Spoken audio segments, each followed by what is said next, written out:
And the girl that plays the piano insists on having a screen all the way around the piano. Oh, Yeah. And one of the lecterns at the front, whoever reads from there doesn't want to wear a mask. So I have to Working. put a It's screen on that working. one. We're live. It's working. Oh, all right. Oh, Yay. live on we just YouTube, don't, but we no just don't bill. have Bill. We don't have Bill. Thank you, Christy. Bye. Where are you, Bill? Okay, so I think we'll just take a moment and wait for Bill, rather than turning it off and turning it back on again, unless I don't trust it. Yeah, no, don't do that. We are broadcasting live.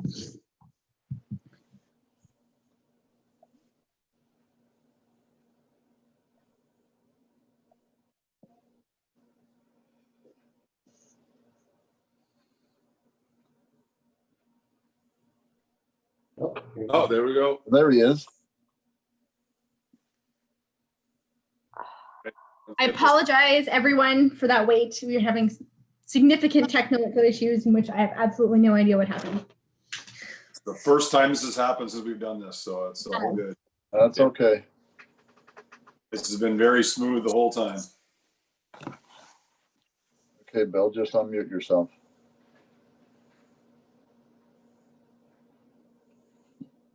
Video. Oh, there he is.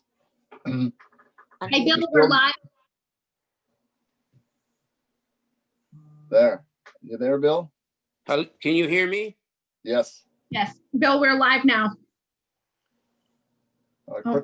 Bill, You pressed your mute again, Bill.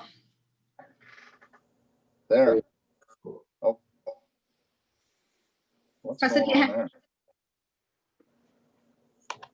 Oh, back off. Yep.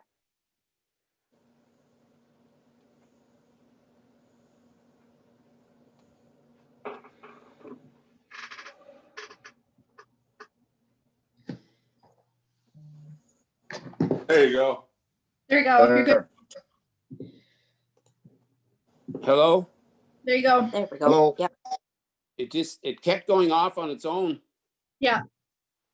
Yeah, So oh, we you're good now. I have to just start. So can Don't touch anything. Just see ya. All's well. okay, so you can hear me now, okay? Yes, Yeah. and we're live, so we're good now. Okay, I think we're okay then, Jasmine? Yes. All right, apologies to everybody listening for the technical problems. I think we've finally worked it out. This has never happened before, but thanks for Jasmine's patience here. She's got us back on track. So welcome to everybody to our regular meeting of September the 15th, 2020. Before we begin our meeting, if we can please have a moment of silence.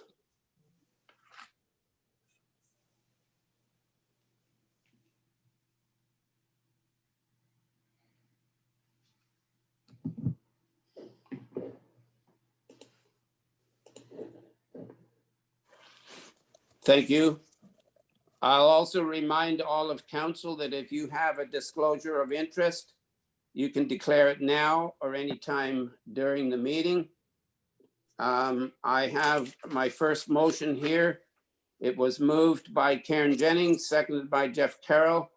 The regular meeting of council agenda dated September the 15th, 2020 be approved as circulated. All in favor? That is carried. Thank you.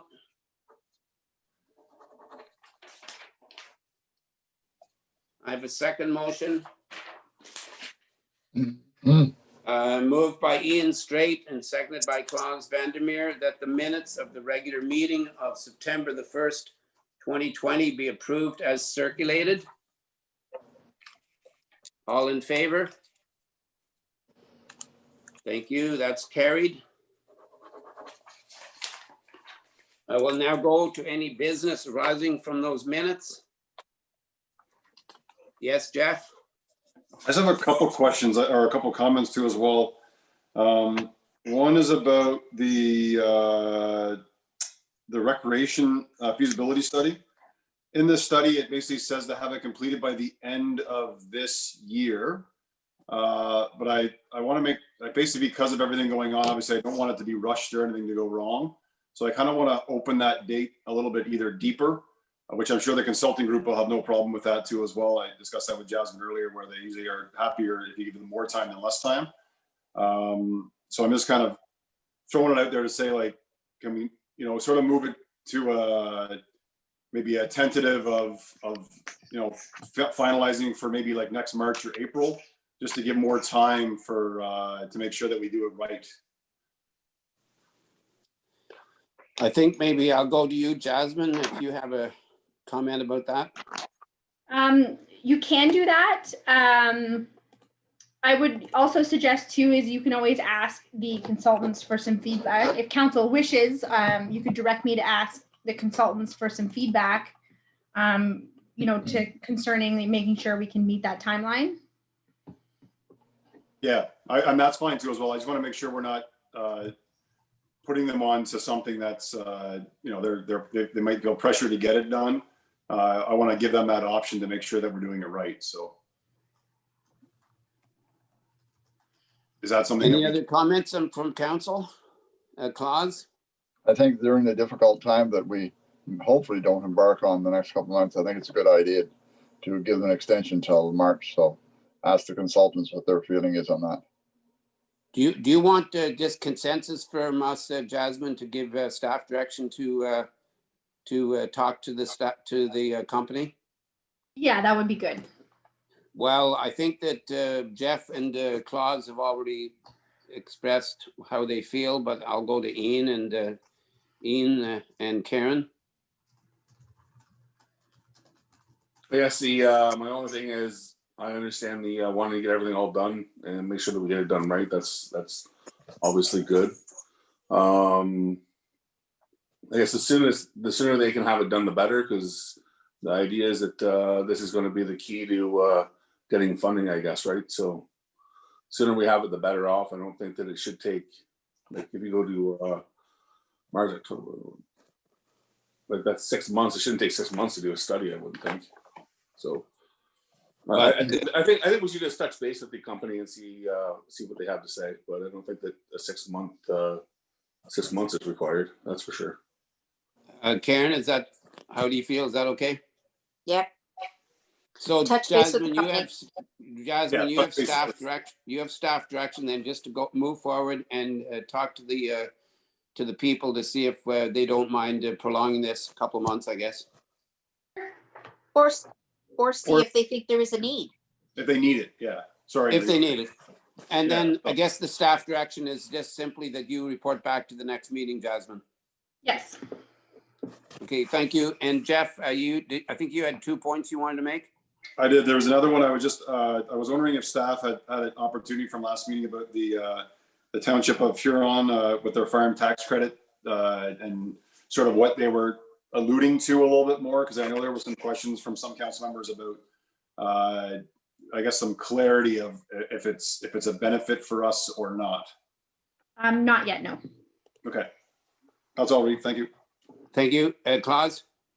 Yes, thank you, Reeve. Just curious, we did an extension of the tax interest in that to end of October. Was there any feedback from any of the residents on that we know of, Andrew or Jasmine? Not that I am aware of. I'm not Okay. sure if Andrew's encountered anything.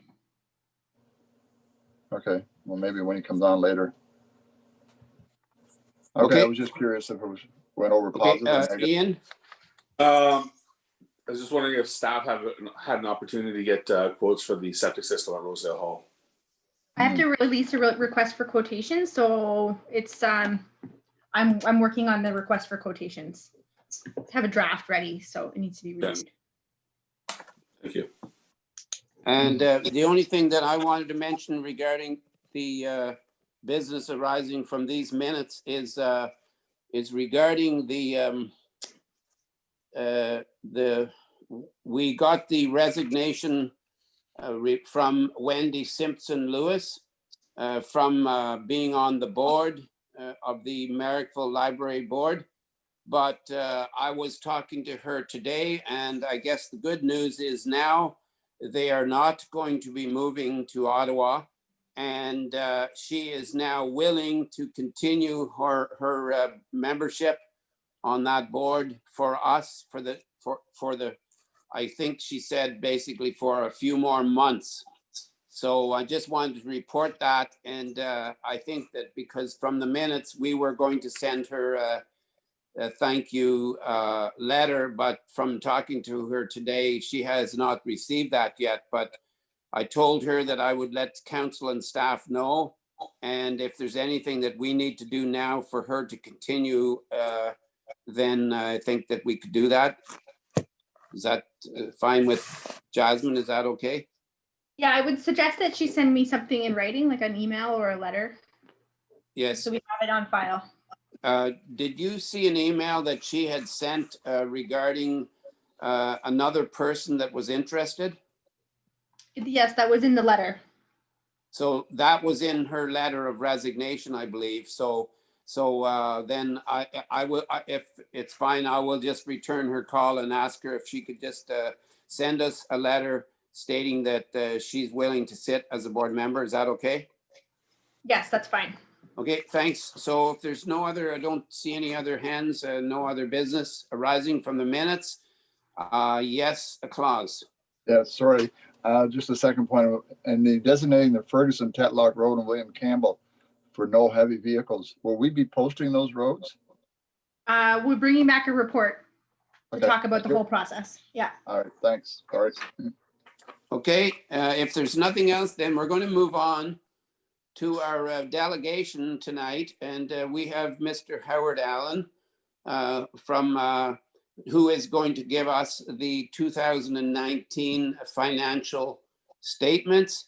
And so Howard, welcome to our virtual meeting, and sorry about the delay there, but we had a little chance to visit, I know. But anyways, thank you very much. And you have the, I'll say the floor or the screen, whichever you prefer. Well, thank you. And really, I just wanted to say that this year has been a strange year, obviously, because of COVID. Many of the audits for the municipalities have been delayed.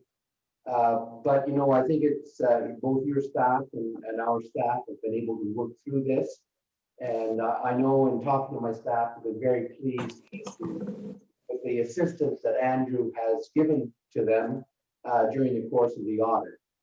And so overall, I think it's fair to say that the 2019 audit went well. I just wanted to look briefly at the financial statements. They're on page 8. It would be the first page of the information that was given to you by Jasmine. But it really is a statement of operations for the year. And you'll notice that the revenues for the year, we budgeted about 4.2 million. They came in at 4.7. Really, the reason for that is pretty simple. We did get that modernization grant during the year from the province, which was about 400,000. And then you'll notice that we did earn additional monies this year compared to our budget for investment income. It was up almost 100,000.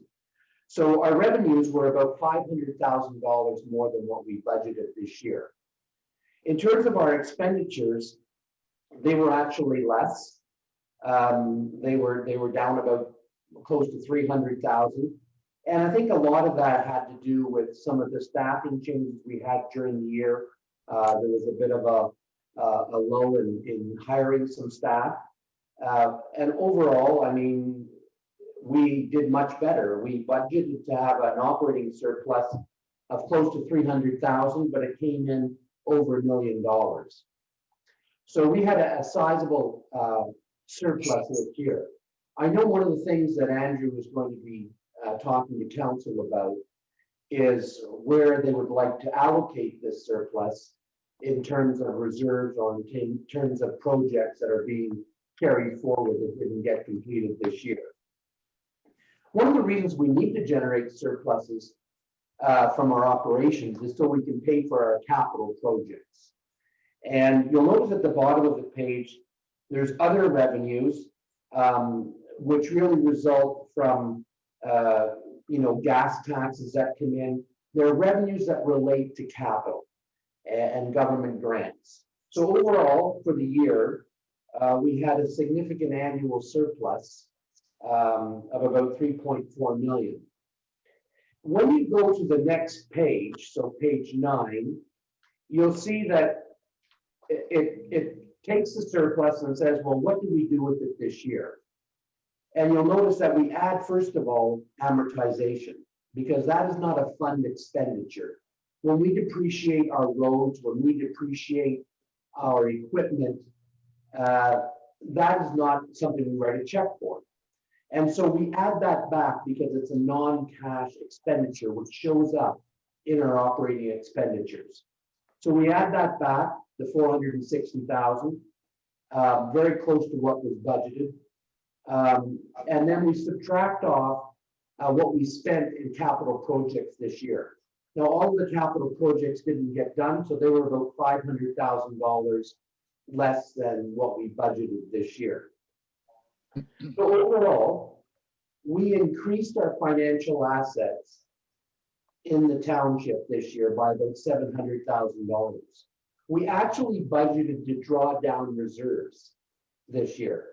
You can see we budgeted to decrease our financial assets by about 580,000, but in fact, we increased them. So our net financial assets at the end of the year is in excess of $4 million. And one of the reasons for this, of course, is the surplus that we generated. And as I mentioned, council will need to make a decision as to what those funds will be used for. If you look at the balance sheet, you'll notice that the balance sheet's actually on page 7, if you're looking at the statements. But you'll notice that if you look at our total financial assets, they're in excess of 5 million. You subtract off all of our liabilities, which are around 900,000. You can see that net financial asset number that I just mentioned, the 4.4 million.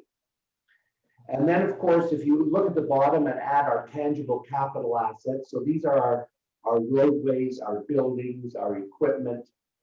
We spent on this originally, our original cost on these assets are around 18 million, but we've taken depreciation over the years of 12 million or so. So our total original cost of those assets, probably 18 to 19 million. We've taken 12 million in depreciation, so that our tangible capital assets there are 6 million is really the depreciated amount now that's there. That would be the undepreciated balance of our capital assets. So our total surplus, if you include all of our cash and our financial assets, plus all of our capital assets, is around 10 to 11 million, as you can see on the balance sheet. When you look at the financial indicators that I've included, which are really on pages 1 and 2, it just sort of gives you a snapshot of the township in the last 5 years. And one of the things that I think is, you can see that we've had assessment growth over those years. We're now up to about 405 million in the township. Overall, I think these numbers are very good. I mean, they're comparative. I remember, not too many years ago when we didn't have a lot of financial assets in the township. So I think, there has been good financial management in the township, which I think is really a tribute to council and to the staff over the last number of years. Our tax arrears, I mean, we're at 12%. I know we chatted with the staff about that, and I think they're working on tax arrears. The government sort of wants you to be at least at 10%, and we're at 12%, so we're very close to that.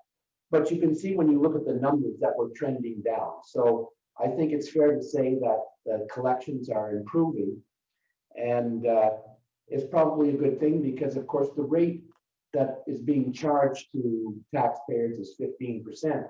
And as you know, interest rates are a lot lower than that today. At the bottom of the page one, you'll see our net financial assets and how they compare to our operating revenue and our taxation. And these numbers are very positive. And these financial indicators are actually set out by the province. And I have to say that right now, the township has good financial indicators. On page 2, again, I look at sort of the trends in surplus. You'll notice under accumulated surplus, there is a ratio, asset consumption ratio, which is 66% or so. And that is what I talked about earlier, where the original cost on our capital assets was around 18 to 19 million. We've taken depreciation of 12 million or so. So that's the 66% that we've consumed. So the question is, if we've used 12 million of assets, how much have we set aside to replace those assets? And under the financial indicators below, you'll see on the 4th bullet, capital reserves to accumulated amortization, it's around 20%, 21%. So certainly our reserves are growing. That's a positive thing. And again, when you look at your long-range plan, you just want to make sure that we're on track, that there won't be any major expenditures or surprises down the road that could impact our tax rate. I think overall, I mean, unless you had any questions, really, I think you'd have to conclude that looking at these numbers that 2019 was a good year financially for the township. And as I indicated earlier, you know, our revenues were greater than budget, our expenditures were less. The staff have done a good job, and I think Andrew, you know, is growing in this role, and my staff has spoken very positively about the staff at Montague Township. So I'm happy to try and answer any questions you might have. Thank you, Howard. I'll open it up to council. Any questions? I see no questions, Howard, which must be a great thing because usually we have questions for you. But seeing no questions, then I have to, I don't see Andrew on the screen, so I have to also, I really want to sincerely thank Andrew for all the work that he would have done to help you and your staff. So Andrew is to be commended for that. But I do, because I don't see him on the screen, I want to go to you, Andrew, in case you have any questions or comments. Hello, can you hear me now? Yes.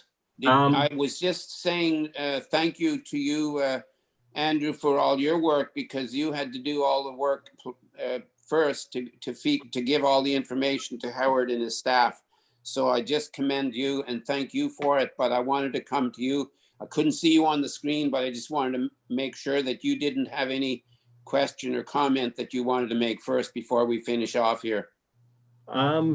No questions at this time. I would just mirror the comment that Howard and his staff, of course, very helpful. They made it easy for me, I think, and great appreciation for that and the thanks. And in regards to the comment about the surplus, I plan to bring a report on the allocation of the surplus to the next council meeting. Okay, thank you. Thanks. Okay, then thank you, Howard. Oh, Jeff? Yes, I was just going to say, I mean, is there any discussion that we want to have about that surplus, or do we want to have Andrew come back with a report and then we'll kind of discuss it then?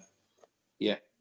Is that what, I think that that's the correct method, not necessarily tonight. This is just to get the report. Ian? Yeah, Andrew, just a quick question. I guess the surplus from the email that you had sent us, the projected surplus anyway, does that take into account the $500,000 that we didn't do in the capital project? Is that in that total dollar amount? Essentially, it is. I think that's what Howard was summarizing, is that had an impact on the overall result. Okay. Any other questions then? Okay, thank you very much, Howard. And we look forward to seeing you again. Thank you very much, and nice to chat. Bye Thanks for a now. lot.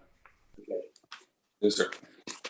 Okay, so we're moving on to the next section of our meeting, and that is the report of our municipal officers. Jasmine, this is going to be yours, and it's on the grant updates.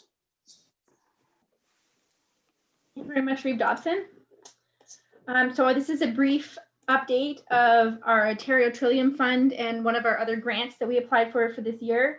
So as you know, in 2018, we submitted and received funding for the Ontario Trillium Fund for work to be done at Rosedale Hall, including upgrading and removing the well and decommissioning the old well, replacing the flooring and the damaged structure underneath the flooring in the section of Rosedale Hall, and the installation of the playground at Rosedale Hall.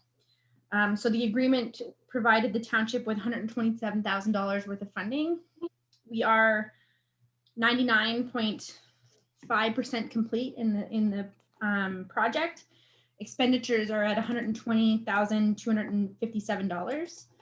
So we do have a couple small expenditures, including we did place a large stone at the entrance so that people didn't drive into the area. And we will have a little bit of stone dust as a pathway to reach the playground. There's expected to be quite small expenditures. So I have confirmed that the painting cost that the council has talked about before can be incorporated in that fund because it's directly related to the construction. And that will bring us to essentially utilize the entire budget funding from the Ontario Trillium Fund. So I think that's a very positive thing for that project. The final reports are due in November. So the second item about grants is we did actually qualify this year for our administrative summer student program under the Summer Student Experience Program. So every year we do apply for funding for our summer students. We don't normally get it since the changes we did this year. We have submitted a modification request to see if it's possible that it would cover the Public Works summer student. They're significantly different jobs. So I'm not going to hold my breath, but we have tried. Thank you, Jasmine. Open up to any questions. Karen? Question on the painting of the hall. Will that be done for the November report? Yes, it should be done for like, at least in terms of like getting the invoices included in the final report. Follow up? Yes. Will the work be done though? The work has already been undertaken, so I'm yes, by the end of November, it should be done. Okay, follow up? Yes. On the student one, Jasmine, did we apply to have the Public Works included as well as the inside? Or do you only No. apply? We only applied for the admin. Sorry to interrupt. Apologies. Okay, because we can apply for multiple students.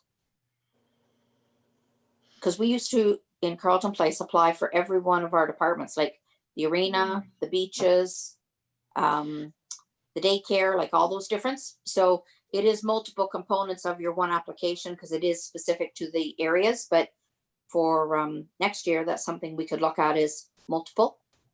We certainly can try. Yeah. The SEP is typically oriented towards services that provide like things like tourism or like, I'm missing words here. Right. Stuff that wouldn't necessarily apply to the Public Works work, which is why we didn't this year, but there's no harm in putting in an application. Yeah. Okay. Thank you, Karen. Claus? Yes, thank you, Reeve. Very good report, Jasmine. Thank you for all your work you've done on this. I'm just wondering, I know we planned before to have some kind of official opening in that. Are we still somewhat thinking of that? I mean, we're allowed to have a few more people than we used to have back months ago. What's everybody's thought on that? In terms of acknowledging the Ontario Trillium Fund funding, I've confirmed that we're good with a press release. Okay, I'm going to suggest, I'm just going to make a suggestion that the reopening event was planned by the Recreation Committee. So it might be good to see if the Recreation Committee maybe has some ideas on how we might rejig that if we want to. okay, no, sounds good. But Jasmine, in one of our, I thought I read in one of our meetings, you touched on the fact that we may be doing the reopening by either virtual, well, not so much virtually, but more through a press release and not through having live people there. Well, the reopening was intended to be a celebration, and also we are obligated under our agreement to acknowledge the Ontario Trillium Fund and, you know, acknowledge what they've done. So the reopening event was intended to do that. So we can certainly meet the requirements, the legal requirements of our agreement through a press release. And then we can potentially talk about, you know, another reopening event. Yeah, I think that would be a really good thing to later on, at least have a discussion of having a proper reopening of Rosedale Hall. I have one question regarding the Playscape area. I think somewhere on the line there was maybe somebody just made a comment, but I can't remember how it came up. But we talked about the possibility of placing a bench at the Playscape for people to sit. Is that in the works or not? But you just did say that you've pretty well got the plans for all of the money now. So would that be something that could come later or what? So council did direct staff to reallocate some of the Main Street revitalization funding that we had left over to looking at purchasing a bench as well as some trees. So we have been in discussion with the trees should go in actually fairly shortly. And we are in discussions about purchasing another bench. We have a bench and we placed, in the meantime, we've placed a number of picnic tables for people to use. But yes, there should be another bench that is purchased fairly soon. Thank you. Okay, anything else, Jeff? Since we're on that topic of all those things, garbage cans too as well. That's something we're gonna do, Jeff. Yes, we can look at garbage cans. Yeah, the garbage cans would only be available in the summer. Yeah, that makes sense. Do we have to do any type of closing of the play structure in the wintertime, or that's not really a responsibility? I know. Sorry, I just don't know what parks' responsibilities are. I know schools, we have to shut them down, so I don't know what for insurance reasons, but I don't know what we have to do for parks and stuff. Offhand, I don't know, but we certainly will be on that. Okay. Okay, thanks everybody. So I do have a motion here. It was moved by Jeff Carroll and seconded by Karen Jennings that council receive the following report, the grant updates report, and that the following be approved, that we receive this for information. All in favor? That is carried. Thank you, Jasmine, for this report.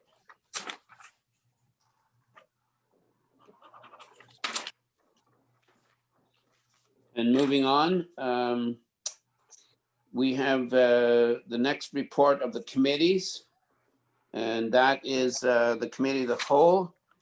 I have a motion moved by Karen Claus Vandermeer, seconded by Ian Straight, that the council approve the minutes of the meeting of Committee of the Whole meeting of September the 1st, 2020, and approve the recommendations contained within. All in favor? And that is carried. Do we have any business arising from these minutes? Okay, seeing none. Moving on then, we have no petitions and no bylaws.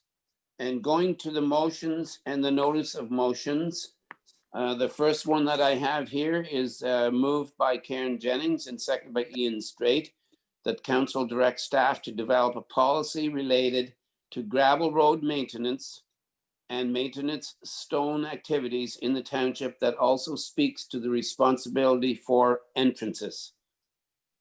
Any questions on this? Ian? I brought this forward because I've had a few calls in regards to this, not just now, but even over in the past years.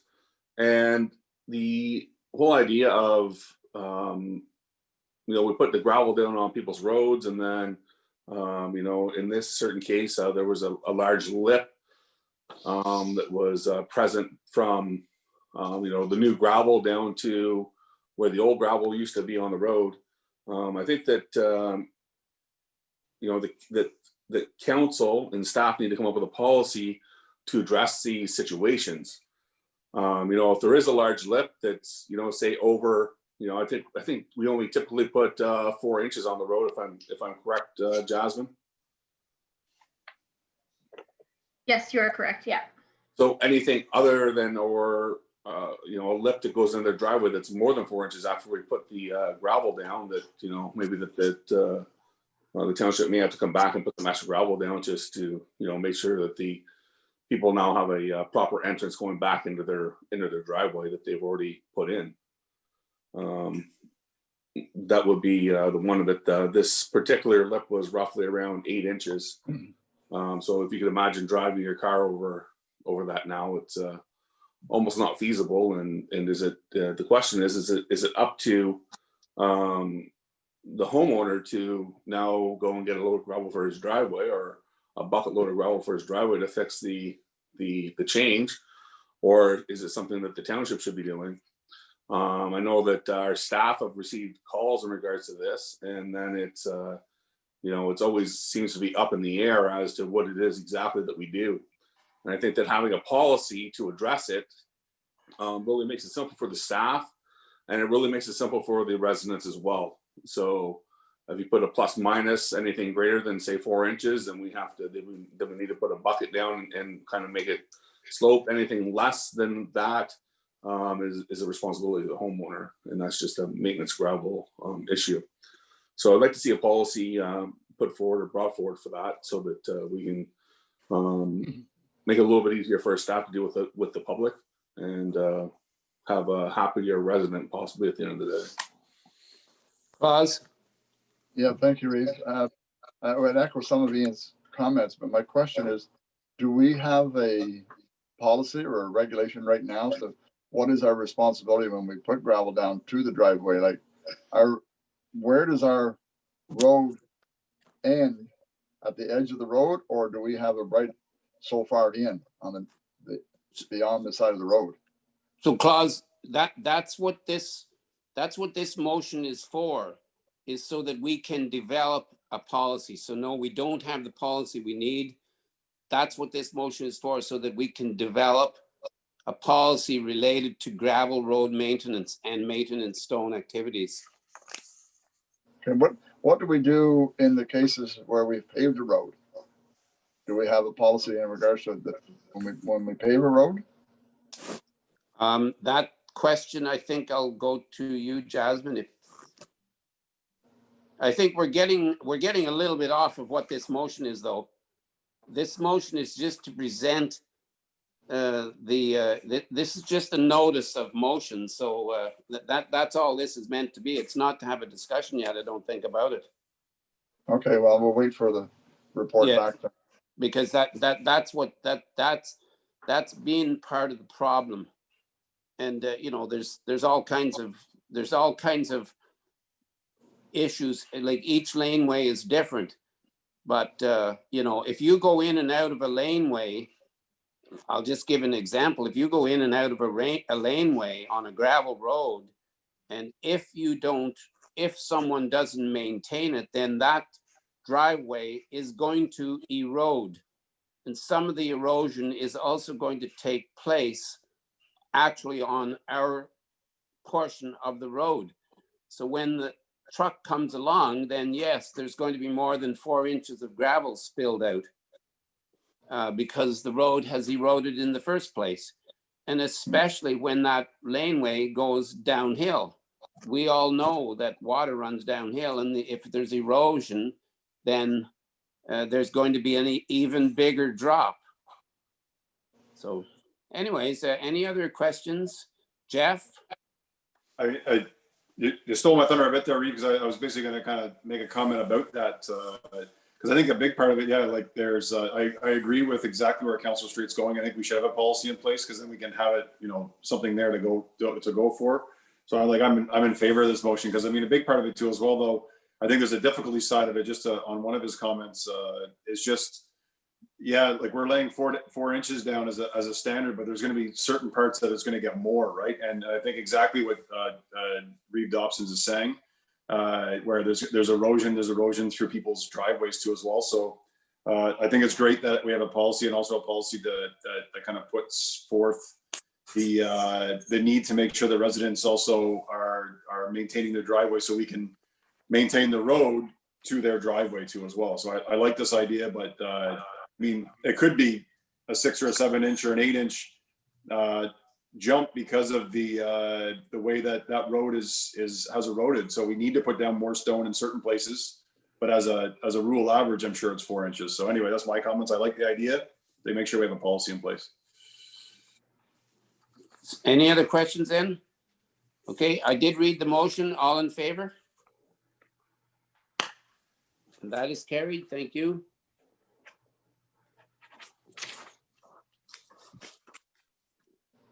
I do have another motion that it was moved by Ian Straight and seconded by Claus Vandermeer, that council directs staff to develop a policy related to entrance, culverts, and roadway maintenance.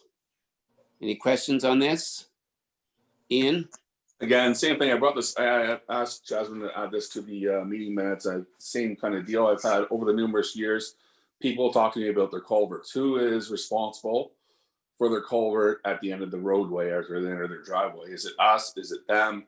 And how do we handle that?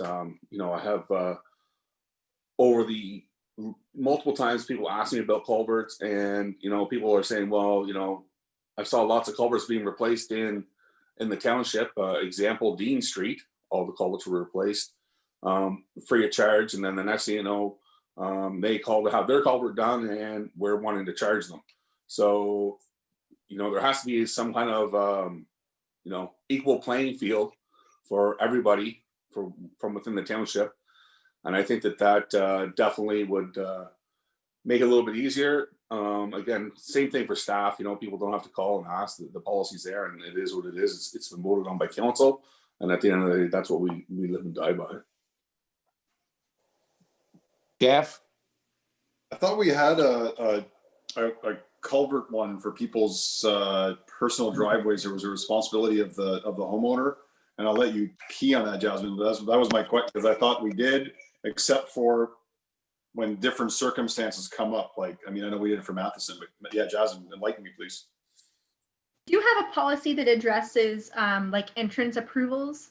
And I think that it does specify that the responsibility of the installation of the culverts and the installation of the entrance is the responsibility of the homeowner.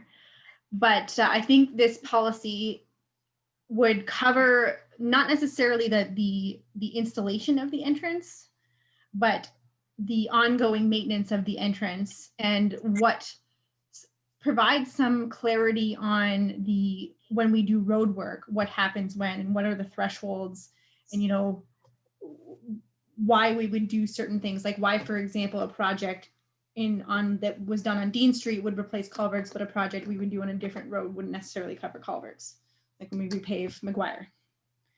And that would maybe establish thresholds as to what type of work we do and what is responsible when. So I guess the question to council would be, like, in terms of like the entrance approval process, is my understanding that that's not really the major issue, because we get very similar calls about this as well. It's more the ongoing entrance maintenance and how entrances relate to road work that we complete. I think the other thing that we need to, sorry, Reeve, Yes, Ian. my apologies. Just kind of going with what Jasmine said, I think the other thing we need to look at too is how do these, I understand when you build you apply for your permit and everything else, your entrance permit, you pay for the culvert goes in. The ones that are 35 years old and that are all collapsed and there's no water flowing through them, how does that, what's the effect? So what's the effect on our roads, on our ditches, everything else? And I think that though we have a little bit broader look at all this kind of stuff to make sure that at the end of the day, we're doing the right thing and things are fair for everyone. Yes, Jeff. So basically, we're looking for staff to kind of come back with something, and then we can kind of discuss how we want that maybe direct at the end of the day, right? We're not really wanting to do, okay. Yeah. This is just to develop for our staff to develop a policy. Then it'll come back to us. For us for discussion, yeah, okay. Yes. And Sounds good. there's been some comments about Dean Street. And I remember one of the issues with Dean Street is because we had very, very poor drainage there. And the culverts were all in different levels. And we were trying to address the drainage issue on Dean Street, which was also going to connect to the drainage issues that we had along Roger Stevens, which was going to connect to Reader Street and all the way through, as we all know, all the way through to Lawrence Street. So there was a little bit of that was one of the things that council looked at the time for Dean Street, because there was a huge drainage issue there. Okay, anything else on this then? Seeing none, I did read the motion. All in favor? And that is carried. Thank you. Moving on. I think, yes, we have, sorry. We have another one, a motion here. It was moved by Jeff Carroll and seconded by Karen Jennings, that council directs staff to bring forward information regarding streetlights on Rideau Avenue. Any questions on this? Ian first and then Claus. Again, I had somebody bring this to my attention that there was a lack of streetlights on Rideau Avenue. I'm just wondering if we could, it was something that council would like to look at, considering there's a large number of people that do walk down Rideau Avenue, and to see if there's any deficiencies or anything else of that nature that maybe there are some missing lights or something of that nature that maybe we want to add one or two on the street to address any dark areas. So, Jasmine, I have a question for you, because I do think that I saw somewhere in the last week, I might have heard it on the news that Smith Falls was looking at street lighting on Rideau Avenue right now. Oh, perfect. So I haven't read about yes, that. I'll go to you, Jasmine. Oh, sorry. So I haven't read about that, but Smith Falls would be our first call in this case, given that Rideau is a shared road. It is our Well, boundary. I believe that they are looking at street lighting right now. Okay. So I will certainly bring back information if that's the case. Well, that's what this motion is about. So, if there's no other comments, questions, then Claus. I do recall last year we talked about street lighting in a whole. I thought there was going to be a study done on all of our street lighting needs. And I bring back the corner of Wood Road and Rosedale, as I mentioned before, that I was hoping there'd be some street lighting. So if we're looking at Rideau Avenue, I want to bring back, possibly Jasmine can look it up, our discussion at previous council meetings about street lighting in general.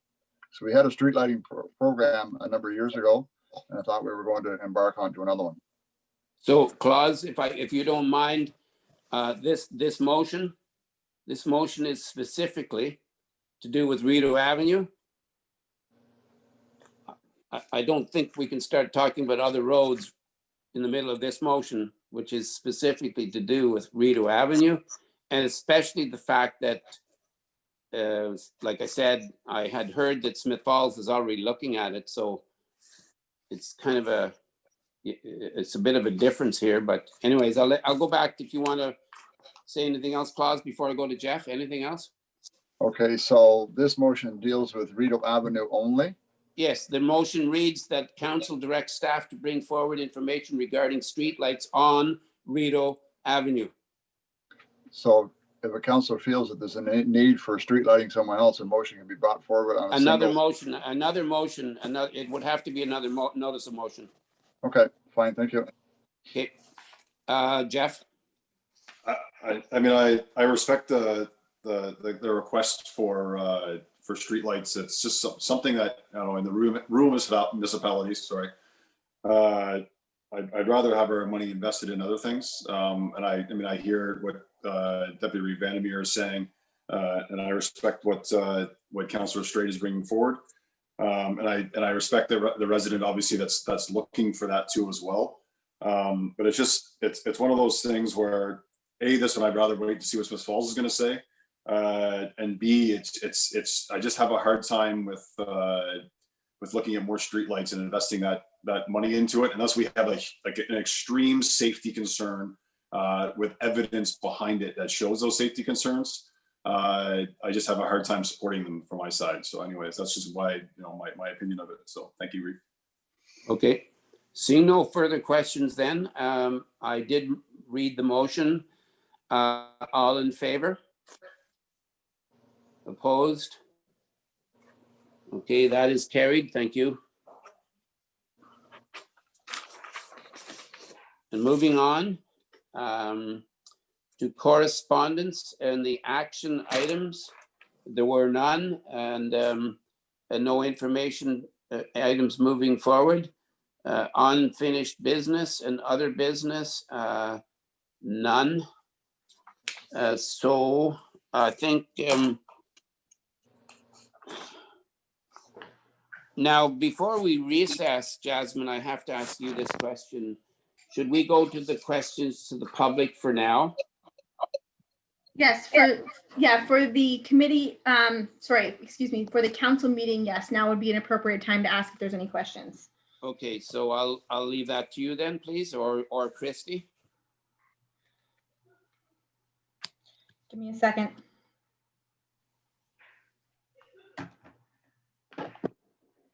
I have none through email.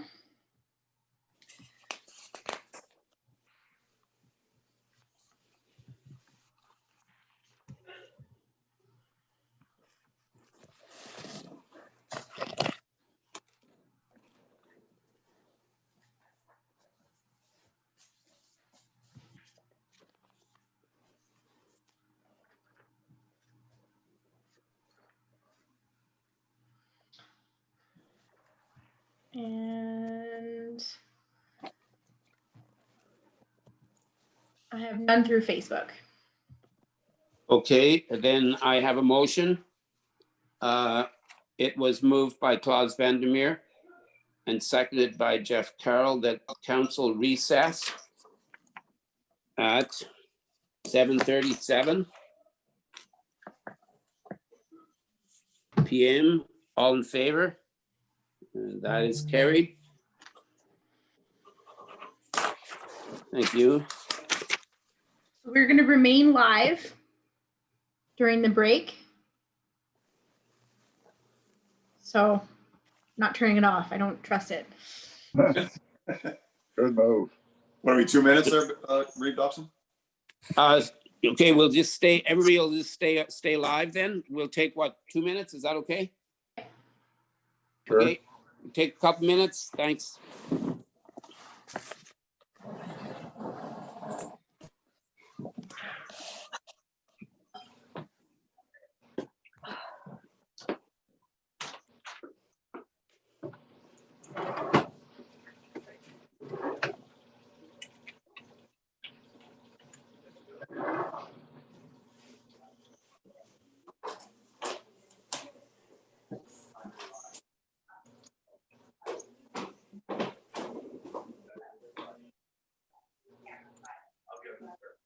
They just have to be quiet on the punch, that's all.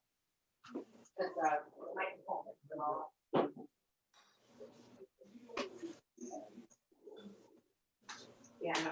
Those microphone on the laptop or tablet picks up everything.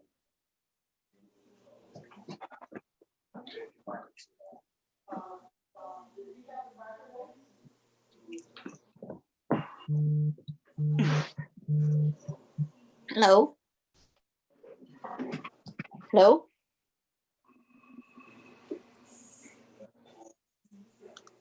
I can't hear you. Hello? I can hear you, Karen. I'm on the wrong one. I can't get anything. Hello? Oh, you It's- got me? It's Carl. Can you hear me? Now I can hear you. Thanks. Okay.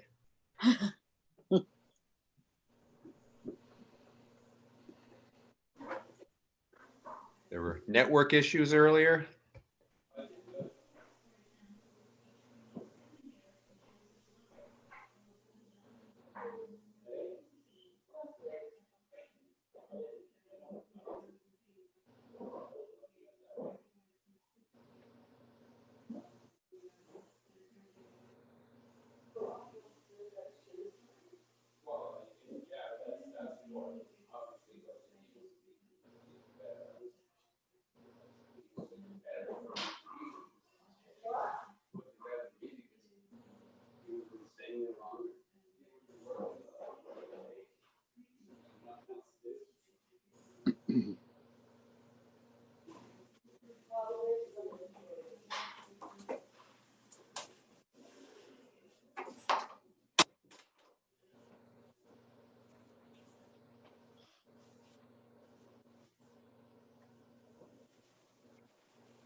Can you still hear me, Jasmine? Yep, you're there. I can hear you.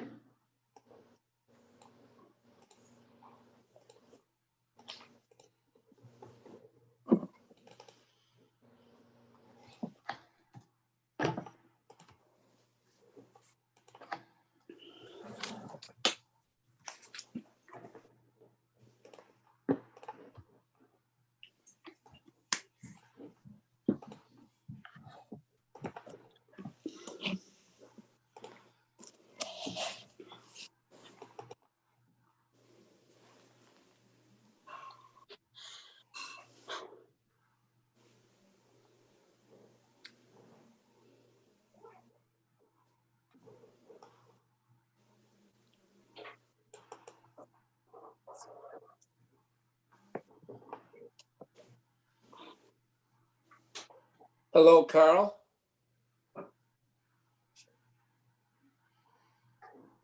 Oh, there he is. Hello. Hi, Carl.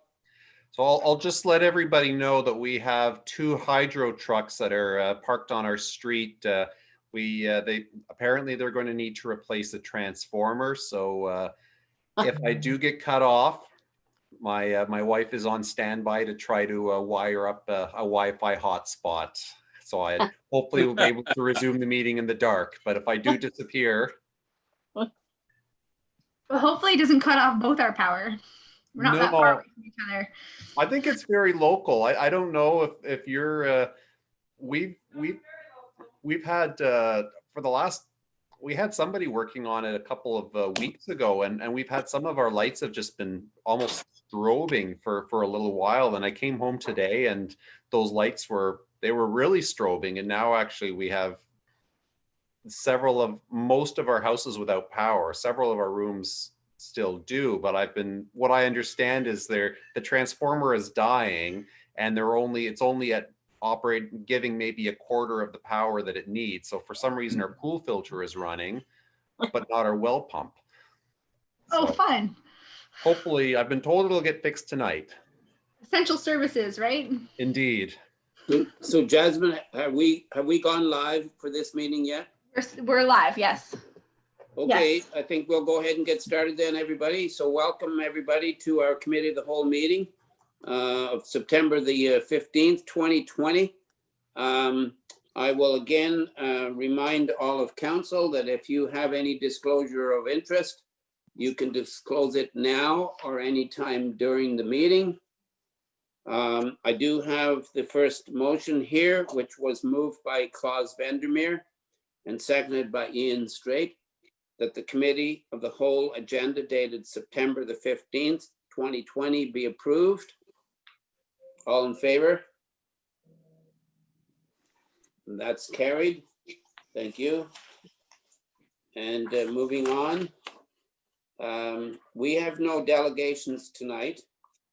And the first report of the municipal officer is going to be yours, Carl. So we have Carl Grinke, our planner, who is going to report on the accessory dwelling discussion.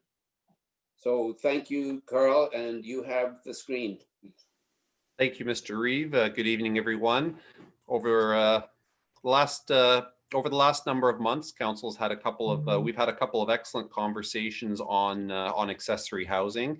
So I won't get too much into detail on the Planning Act and legislative context which we're operating, but certainly I appreciate that council wants to go a little bit further and create a Made in Montague solution. So after through the last meeting, we went through a whole range of policy options, and council gave me direction on how you want to regulate accessory housing, and that's so right now I'm bringing this forward in terms of actual proposed policy wording. So I think in most instances, I'll clarify that the proposed policies move in the direction of opening the door and being more permissive than what's there right now. So for instance, right now, we only allow second dwellings outside of the main dwelling in the context of a temporary use zone subject to all sorts of restrictions. So we're proposing to remove that and open the door to open it a lot wider as of right. So in addition, so I won't, so I'll jump into quickly summarize this. But in addition to giving direction on the proposed policy. You're gone. Yeah. Well, that's not good. You just lost the power. Just add it to the list of technical things today. Then the day today. This is not good. If I can get in touch with him over phone. Okay.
Hello? Oh, yep, you're there.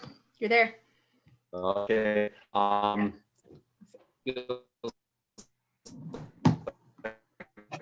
Yeah, I'm not hearing you at all. No, I'm not hearing you at all.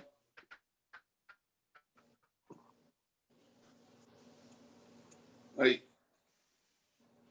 you having trouble, Ian, hearing Carl? Yeah, I hear aliens. So Pardon? I'm hearing alien noises, so. Alien.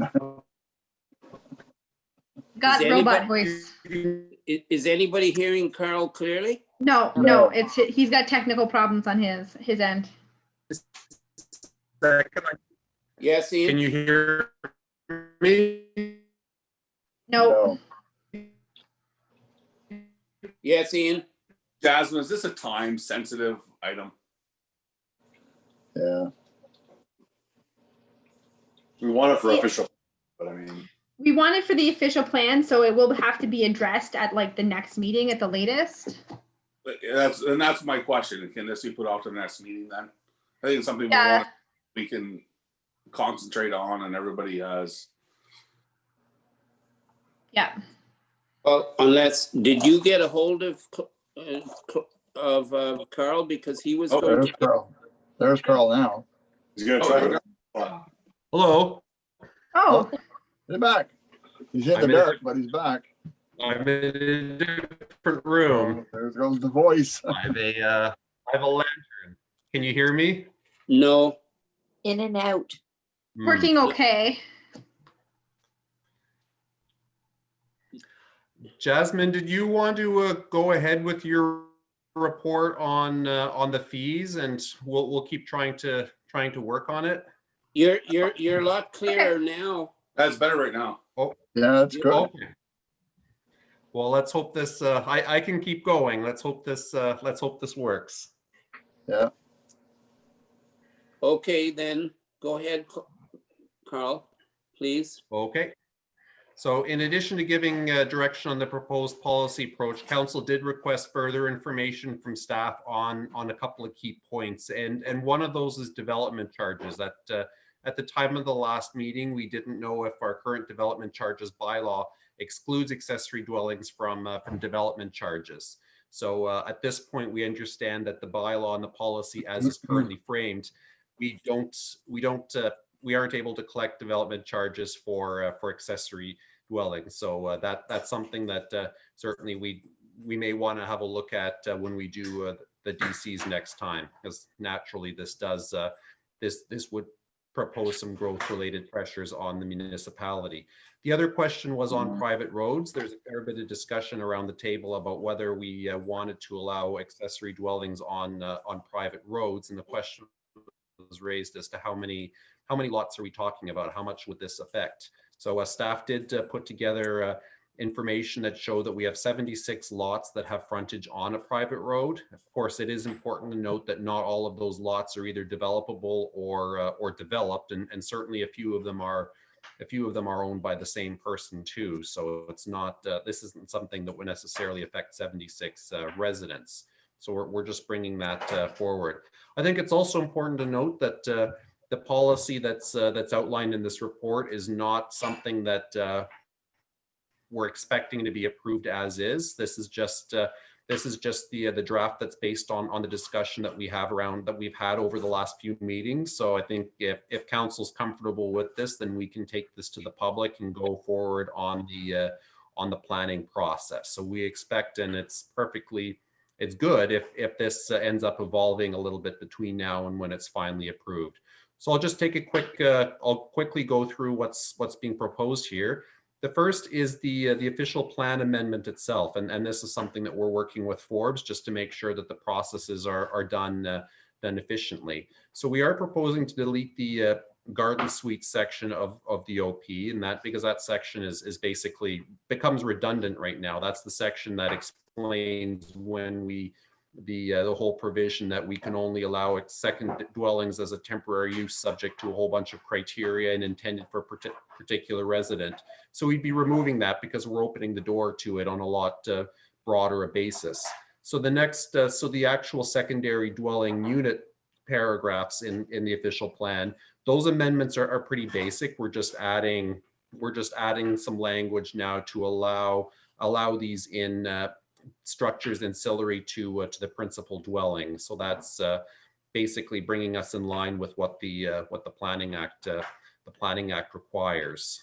So that's It does, the Planning Act also does state semi-detached dwellings or row houses. I'm not aware of row houses, at least we don't have a zoning category for row houses right now. So that's not really operative, but in the event that we do, then the Planning Act requires us to incorporate that. So I'll ask the chair, do you want to just quickly, do you want me to pause after each of these sections, or do you want me to just go through everything and then touch base for discussion after? I think you could go on, unless I see someone wanting to pause, then I will just stop you if that's okay. Nope, that's great. But I just did have a quick question though, regarding the two issues that you brought up a few minutes ago regarding accessory dwellings on private roads, and also regarding development charges for accessory buildings. Were you wanting any discussion from us tonight regarding those two issues, or do we wait till we have our first public meeting? Well, at this point, I wasn't looking for specific direction from council on them. I think this was background information. I think that gives you a bit more context on where on how these policies are going to apply. So certainly, if there's any particular point in there that you'd like to discuss, I'm happy to have it. But I wasn't bringing it forward for discussion specifically. Okay, I only asked because on either of those two issues, if all of us were interested in one or the other, then it might be good for you to know that now. But I'm fine with leaving it till a later discussion, that's for sure. Jasmine? I do want to note that the DC charges can only be changed during the DC charge review, which is going to happen next year.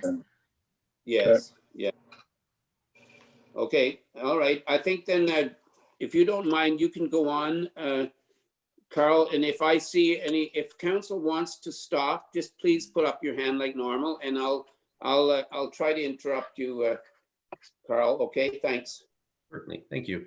So the next set of proposed amendments is our definitions to the zoning bylaw. So that's something that in order to enact the policies, in order to allow second dwellings outside of the home, we actually need to create those definitions so we know what we're referring to. So just to clarify the definition of a secondary dwelling unit, council did want to include a little bit of language in there that more specifically defined the second dwelling unit as something that's truly accessory within the main unit. So we're proposing some language there that does not occupy the whole story within the dwelling and shares two of building entrance, parking area, or private amenity area. The definition like that I've seen in lots of other zoning bylaws. So this is certainly not something that's incredibly new to us. And again, I'll emphasize too that we do need to include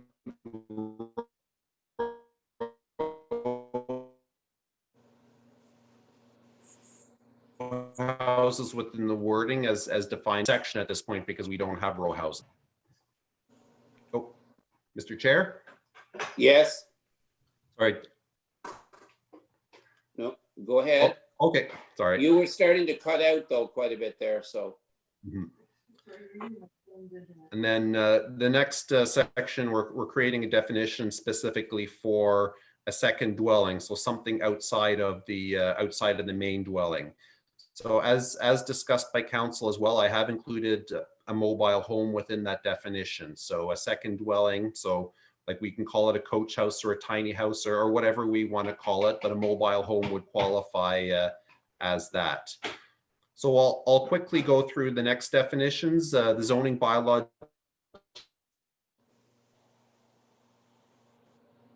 general provisions, that's really where more happen. So we have a current secondary dwelling unit policy that's well, it's quite limited. So now we're proposing to really open that up, and this is broadly what we looked at, puts into policy what we looked at and discussed and got council's direction on last time. So I'll just quickly go through it. The secondary dwelling unit or dwelling shall comply with the provisions of the Building Code Act. So that's council's direction, is that we do not want to limit the size of it. We don't want to make it a certain proportion of the main, or we don't want to, we want to allow the smaller unit, the tiny homes, if that's what somebody wants to do on their property. So that would, so simply now we're stating that it has to comply with the Building Code Act. We're not tying any sort of dwelling size provisions into that. Naturally, they need to obtain a septic system, of course. They need to provide parking. A secondary dwelling unit or secondary dwelling shall be permitted on all properties in which it is a single dwelling is permitted as a principal use, with the exception of private roads. That's what that section means, and that's what staff were maintaining. I don't think we got concrete direction in the last meeting as to whether we wanted to include private roads, but staff are recommending that private roads be excluded from that form of housing. We'll take council's direction on that, of course. And also we would look for the secondary dwellings to be on lots that meet the minimum size, and also not be on floodplains. There's certain limits to the development concentration that we want to see on a floodplain, of course. We're also proposing, as directed by council, a number of provisions specifically for the detached second dwellings. So the tiny homes, the coach houses, the buildings that are outside of the main unit. So this is broadly as directed by council last time. I'll highlight that council did propose or did request staff to propose a maximum separation distance between the main dwelling and the second dwelling. And that's one of those things. There's no scientifically correct answer. It's really at your discretion what you feel would be an appropriate figure. And ultimately, we're proposing 30 meters. That's a little more than what we're seeing on in some other zoning bylaws that do regulate this. But we're proposing 30 meters, as that allows an element of privacy for the second unit. They may not want to be right next to the main. However, it confirms that it is still secondary to the main unit. So that's a number that we're just throwing out there. We don't need to necessarily stick with that. The zoning bylaw, and we're also proposing to amend the minimum dwelling size requirements as requested by council. We have a variety of minimum dwelling size requirements on our residential zones. So we're proposing to reduce all of those in all zones to 807 square feet. And the second part of that is much more of just a technical consistency thing. All of most of our commercial and industrial zones also allow second accessory dwellings for business owners to live in those. Those also have minimum dwelling size requirements, where I'm recommending that we essentially harmonize those at that 807 square meters or 807 square feet we have from all of these. So I think with council's direction, Excuse me, Carl. Excuse me, Carl. I have two questions. I'm going to go to Jeff and then to Claus. Certainly. Thanks, Carl. This is great. A quick one about like the 30 meters. Like now I hear you're saying like some of the municipalities say that's what they're doing or along those lines. I find that a little restrictive, but on the other side too, as well, if somebody wanted to apply for like a change of that, they wanted to do it like 50 meters away and have a huge property, and it makes sense to do that, and they can still attach their driveway. That's something easy for them to do that, but if we set the 30 meter thing, it's like too bad for you if you want to put it 50 meters away, or does it give someone an opportunity if they have a unique situation? Somebody can always apply for a minor variance. For whatever zoning provisions we establish, they can apply for a minor variance. And if you have a 200-acre lot, for instance, it would be, in my mind, it would be kind of silly to enforce the 30 meters. But on a much smaller lot, maybe 30 meters is plenty. And I know Tay Valley Township has a much closer, they look for it to be a lot closer. So, and I struggled with this a little bit, and I know some municipalities do want to see septic system, do want to make sure the accessory dwelling shares the same septic system as the main. And we're not going that that route. That was the direction we received. If somebody can get a septic system, then they can. If somebody can get approval for a second septic system or what have you, they can go ahead. But I think it is important that we are requiring they at least share a driveway. So perhaps, and I'll certainly welcome council's feedback on that, and perhaps the public's feedback on what we feel an appropriate number is. Because if you're on if you have a couple hundred acres, I'm not sure there's a lot of planning grounds to require you to be that close to the main dwelling. But if you're on a much smaller lot, for instance, it might make some more sense. So certainly I figure there's going to be a little bit of discussion in there, but just to answer your first question, Councillor, yes, if we do stick with 30 meters or something like that, then we can always consider a minor variance on a case-by-case basis. But that is an application. There's an application cost, and there's a process. There's a public process as well, and the off chance that there's an objection to it, it sort of throws everything a little bit uncertain. So we can always consider a minor variance, but certainly I'd recommend council select the number that you feel is right, or even if you want a number like this at all, and then we can sort of take it from there. Just a quick follow-up. Yeah, go ahead. And I appreciate that response, because it's tricky, because I know what during our discussion was like, we obviously don't want it to be so far away that if you have a 200-acre lot, like your example, we don't want to have it, 400 meters away. Like that's, and then we're dealing with like a severance issue in 20 years from now. So so I hear that. So I guess I'm curious when we get to the public input too as well, and maybe we can all kind of digest that too as well. So I appreciate that, because it's 30 meters to me seems kind of close. I would think if I was going to do it on my property, I'd want to, I love my parents-in-law, but if I was doing it for my parents-in-law, I might want them about 60 or 70 meters away, just from my own personal opinion. But anyways, the other one I have is about the private roads too as well. And I guess it kind of alludes to the same thing as I'm in sort of full agreement with, we don't want to put more development on private roads if we don't have to. But I guess on the other side, if there is somebody on a private road and they wanted to do that, they could go and, same idea, get a variance and see if they can get their neighbors to agree with them and everything else at that point, I guess, right? Yes, Carl. Yes, there always is the option to apply for a minor variance, and the reason the staff are recommending we not allow this form of development on private roads is primarily the variety in quality of private roads, which potentially poses access issues. We're dealing with a lot of smaller lots, and certainly we see that we have feedback from the Beek Road Association. But that being said, if there's a very good one and somebody feels that it is particularly warranted in that circumstance, we can definitely we can always consider an exception on a case-by-case basis. Thanks, Carl. Okay, just regarding the same question that Jeff had, I mean, I know that some people might be looking at accessory dwellings, specifically tiny houses, say, and they may want to be off-grid. So they don't want to be close to another. They want to probably be as far away as possible. But so we don't have any figures at the moment suggesting how far away they can be. We're only talking about how close they can be. Is that correct?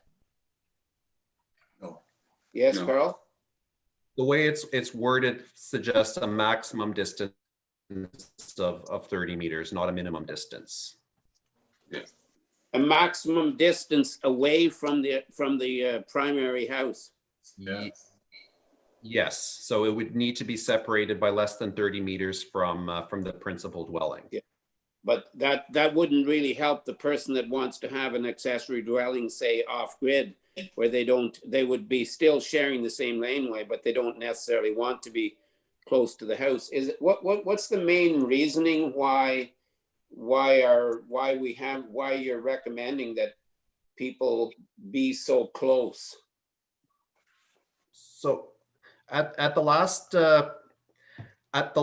council meeting, we considered whether we'd like to share, whether they need to share services and whether they need to share driveways, and the answer was no to the services, yes to the driveways. And council and staff were, and I, from my recollection of the meeting, council wanted to, was looking to explore a maximum separation distance to ensure that the accessory dwelling is within close range of the main dwelling. So I don't see any major planning reasons that would compel that. If we were to remove that 30 meters altogether, they would still need to share the same driveway, but they can be set back a little further. So certainly I wouldn't recommend against an option like that. I think that's a very reasonable approach, and that would cover that off-grid, more isolated suggestion that you made,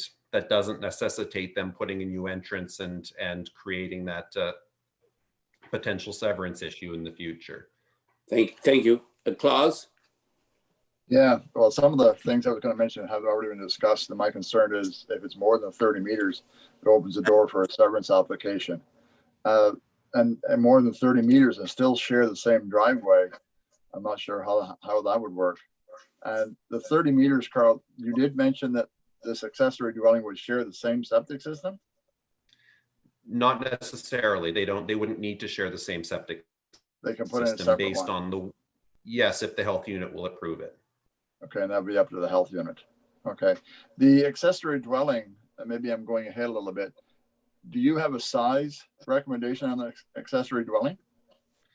So the direction that I have right now, the direction I have from council is that we not proceed with a size limit, either minimum or maximum size. So the minimum size of the accessory dwelling would be whatever the building code would accommodate. And the maximum size would be, I guess, up to the size of the main building. So we looked at a few ratios, and some municipalities say that the accessory can be 50 to 80% of the square footage of the main one. And council had decided we don't want to put that sort of limitation on. We're just going to leave that up to the proponent. So there is no. Okay, if I may interrupt, I think this is something that should really be brought out in our public meetings, that's the direction we're going to go. And I'd like to revisit that decision, basically myself, because I think it's a little open-ended too much, allowing it to be whatever size you want. I think there should be some restrictions. Okay, I'm going to Ian and then to Jeff. Just on that note, I kind of do agree with Councillor Deputy Reed Vandermeer on that note. And we want to be pretty careful on how I know we want to open things up, but I'm not too sure that I want to open up quite that much. And as we have these conversations, I think the last meeting I was maybe in favor of it, and now sitting here thinking of it, I want to make sure that we have proper growth within our township, I think is my concern. Do we have any idea what the building code sets out, Carl, in regards to that, like a size? Is there anything in the building code that sets a size? Yes, Carl. The building code doesn't go straight out and say a tiny home or an accessory dwelling needs to meet a certain size. It sets out a number of parameters depending on what sort of amenity space you're using. But in general, you're looking at in the minimum, through whatever kind of home you're constructing, you're looking at in the range of like 250 to 350 square feet as a minimum size for the smallest kind of code compliant tiny home.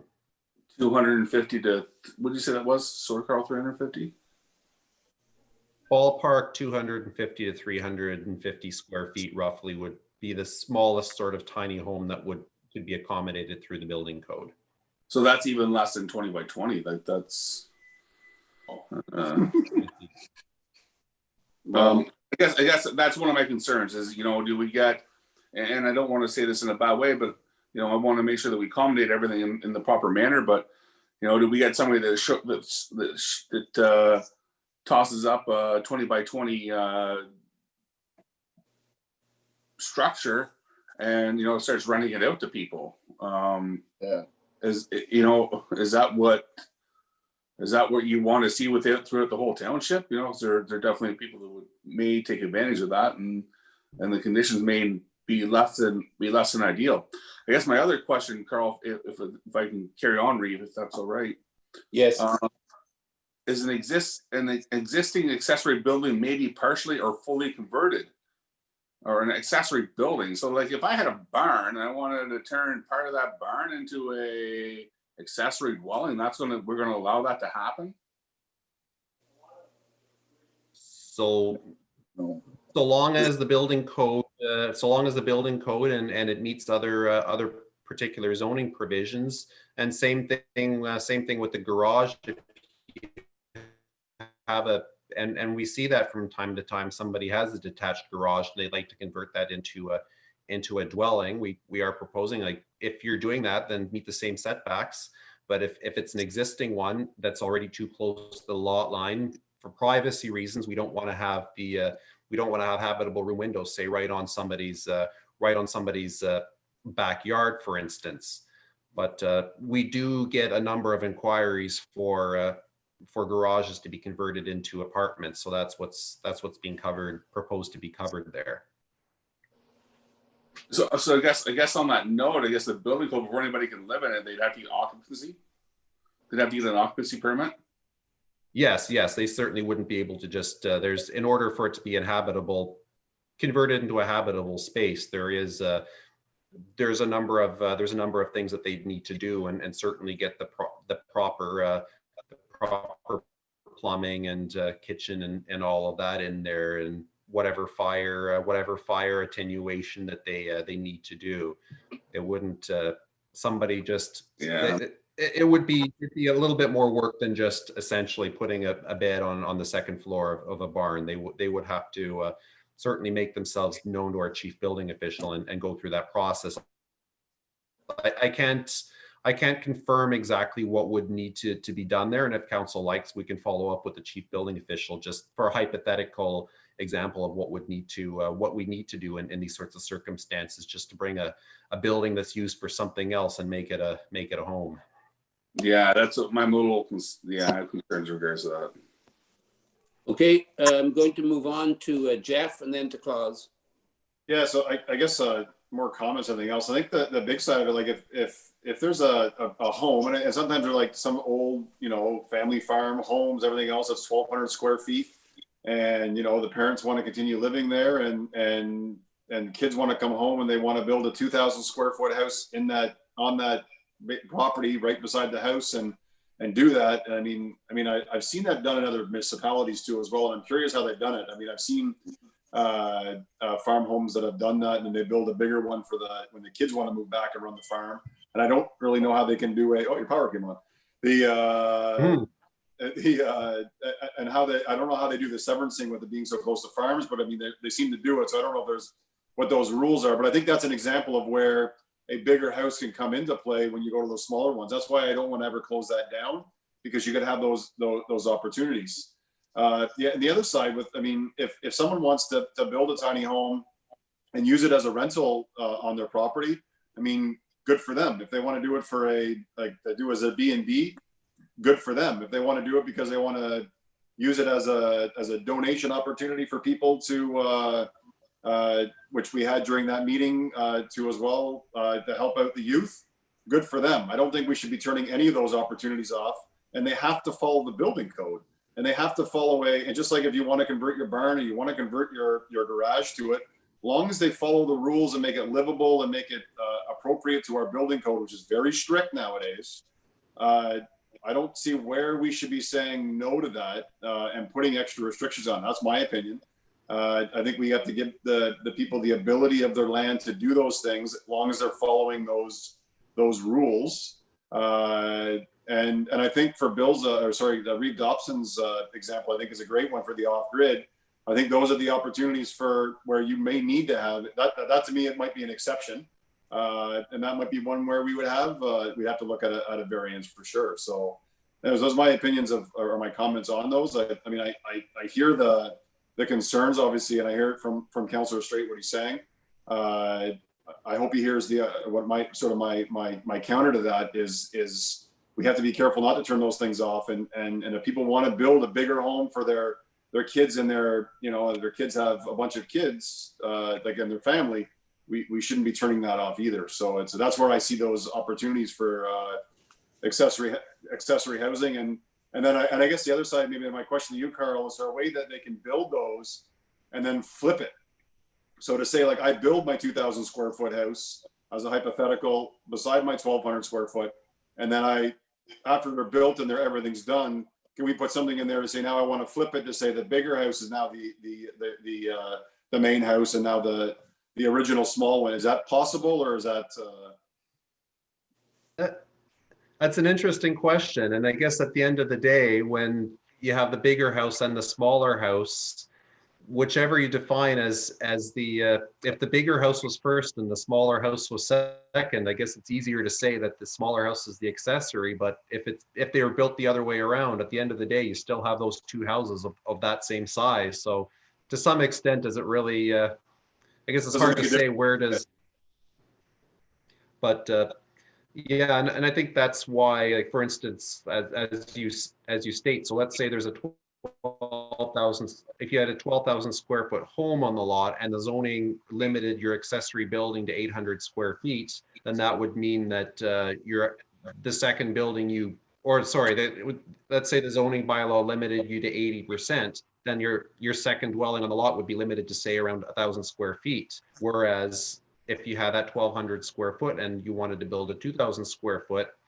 then you'd be able to, and then it's a little bit gray what you'd call the accessory. So I guess it's not just to say there's a right approach or a wrong approach, and it depends on what council's preference is in terms of how do we want to, is the 1,200 and 2,000 square foot, is that hypothetical, is that a reasonable outcome on a rural lot, or do we feel that they need to be limited a little bit more in size? And certainly it's one of those things where we'll take council's direction, and maybe we put that to the public and see what the public's thoughts are before we decide to finalize the wording. Okay, I think I'm going to go to Claus next. Thank you, Reeve. Your last comment there, the public's input on this, I think, is extremely important to me. My concern is, as Councillor Straight said, is the size of the secondary dwelling. I do think we have to put a certain restriction on it. And my reason being is that the people that build these secondary dwellings today for a good purpose, there's no question. But in 10, 15 years, that purpose has gone away. What are they going to do with it? Can they resell it? They're going to rent it out? What's it going to look like? And I think also what needs to come to play in this is maybe a good look at our property standards. How do we regulate what these places are going to look like 10, 15 years from now, and our property standards policy? Thank you. Okay, I think I see no more other questions, Carl, so you can go on to where you left off there, please. So I think I'll just go quickly into, so I think I covered the minimum dwelling size requirements for in residential and rural zones, as well as for accessory uses to industrial commercial. So I think at this point, with council's direction, we are in position to initiate the formal planning process to advance the amendments. That of course does include additional public consultation.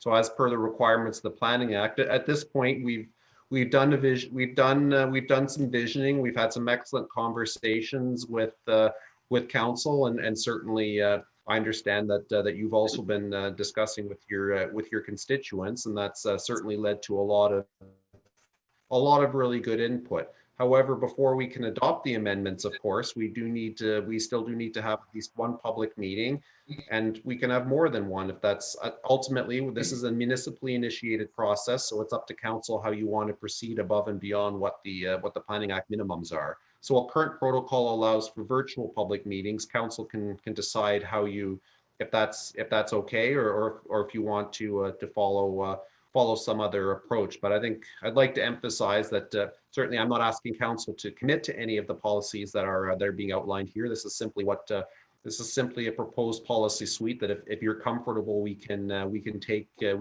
the public in the formal Planning Act process. So I think there's been some good discussions and certainly consideration to revisit a few of the discussions and things that we've looked at in the past meetings. So I'll certainly take council's direction if you would like to tweak this before we go to the public on it with it.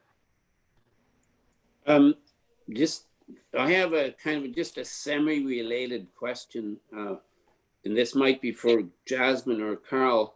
Back to private roads. Do you know if we have any private roads that are actually at the same level as public roads?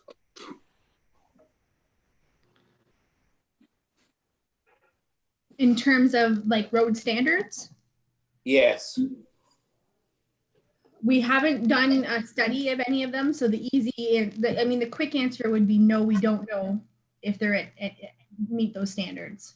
Okay, because my thought about that is that, and it's only, I'm only thinking about this. I'm not sure that I've decided, but I know that when we talked about private roads, the reason we discussed not allowing accessory dwellings was because so many of the private roads are not up to standard. So we were talking about safety and so on. But my thought is that if a certain private road was at a level of standard of a public road, and the lots were all at the same size or more, then to me, it's a little unfair to bring forward a proposal to not allow any accessory dwellings and force them to go through a variance to get one. I just think it's a little unfair, but I wouldn't mind maybe, this can come back obviously, but I wouldn't mind knowing if any of our private roads were up to the same standard or close to the same standard. Yes, Jasmine. So to have our public works staff go and survey each one of the private roads would, in terms of like establishing the width and the sub base and all of that stuff would be a significant amount of work. So I wouldn't want to do that lightly. We do have a road assumption policy that does speak to the adoption of private roads if they were interested in that type of thing, and that would make it eligible for accessory dwellings. But generally, private roads are roads that aren't owned or under our jurisdiction whatsoever. So I'll just leave it at that for now then, but I think it's something that we should maybe think about in the when we're continuing to discuss. So, all right, now, so Carl, is that the end of your report? That is the end of my report. So I think the key items that I'm looking for council's direction on, firstly, is firming up the policy that we'd like to take forward, and then secondly, just getting council's direction on scheduling and the format of the public meeting. So I have a motion, Carl, and I'm going to read the motion, and then we'll know what we'll be voting on in case, and if council has anything else to say then before we vote on it. The motion was moved by Karen Jennings and second by Jeff Carroll that the Committee of the Whole received the Housing Policy Report and that the following be recommended to council: that staff be directed to schedule a public meeting to consider proposed amendments to the official plan and zoning bylaw to accommodate more permissive policies for accessory and affordable housing options. If council has no other comments and questions for now, then I would entertain this motion. And I think I'll just ask if we are all in favor of this motion. So all in favor? Then that is carried. And that is carried unanimously for now, Carl. So I think you have the mandate from us then to go ahead, or at least our staff has the mandate to go ahead and and start planning for this public meeting. Jasmine, I think it would be beneficial, and you can correct me if I'm wrong, Carl, to gain direction from council related to the format of the public meeting. In terms of, we are meeting electronically for the time being. Is council comfortable with the public meeting taking place electronically? Given that we, make sure that we provide opportunities for the public they can speak at the meeting or provide written comment. I'll open it up to council. First of all, I'll go to you, Carl, first, and then up to council. So thank you, Mr. Chair. Yes, so electronic public meetings, that's something that I've done a number of over the last few months. It's fair to say it has its challenges. I think the face-to-face interaction is ideal, but I think but it is something we've done. It's something that's been managed successfully, and we've had some good discussions that format. I'd like to reiterate Forbes, if we are going to go with electronically, I'd like to reiterate Forbes's comment from last week, and just the importance of making sure that we encourage people to provide written comments, and he's absolutely correct. Most of the feedback I get on zoning applications, even before COVID, came in letters, in emails, all sorts of things that all form part of the public record. And I think if we are going to be doing an electronic meeting as well, what I would recommend is I've developed a notice, like a COVID era notice that has all of the instructions for signing on to electronic, but we also give more time, more than the 20 days minimum notice that the Planning Act requires, and that allows people to sort of coordinate whether they want to sign in or whether they want to get something in email. So I think it's important to, from our end anyway, to give a little bit more time if we want to do it electronically, just to make sure we do capture all of that. And what we also encourage, of course, is the email submissions, the letters, all of that, to make sure that people are heard. And obviously we give them the opportunity to sign in and participate, and we have managed those quite successfully, but certainly encourage that written feedback beforehand, and we'd work on the appropriate wording on the notice to that. So I just wanted to throw that out for consideration if council is considering an electronic meeting for this. Any comments, questions? Yes, Klaus? Question, Jasmine, Rosedale Hall, when it is officially done and so forth, what capacity right now under COVID can we have in that hall? Only allowed under COVID to have 50 people in an indoor space. Okay, so if we did have an open public meeting, do you think we would get more than 50 people for this particular project? That's a difficult question to answer. Sorry.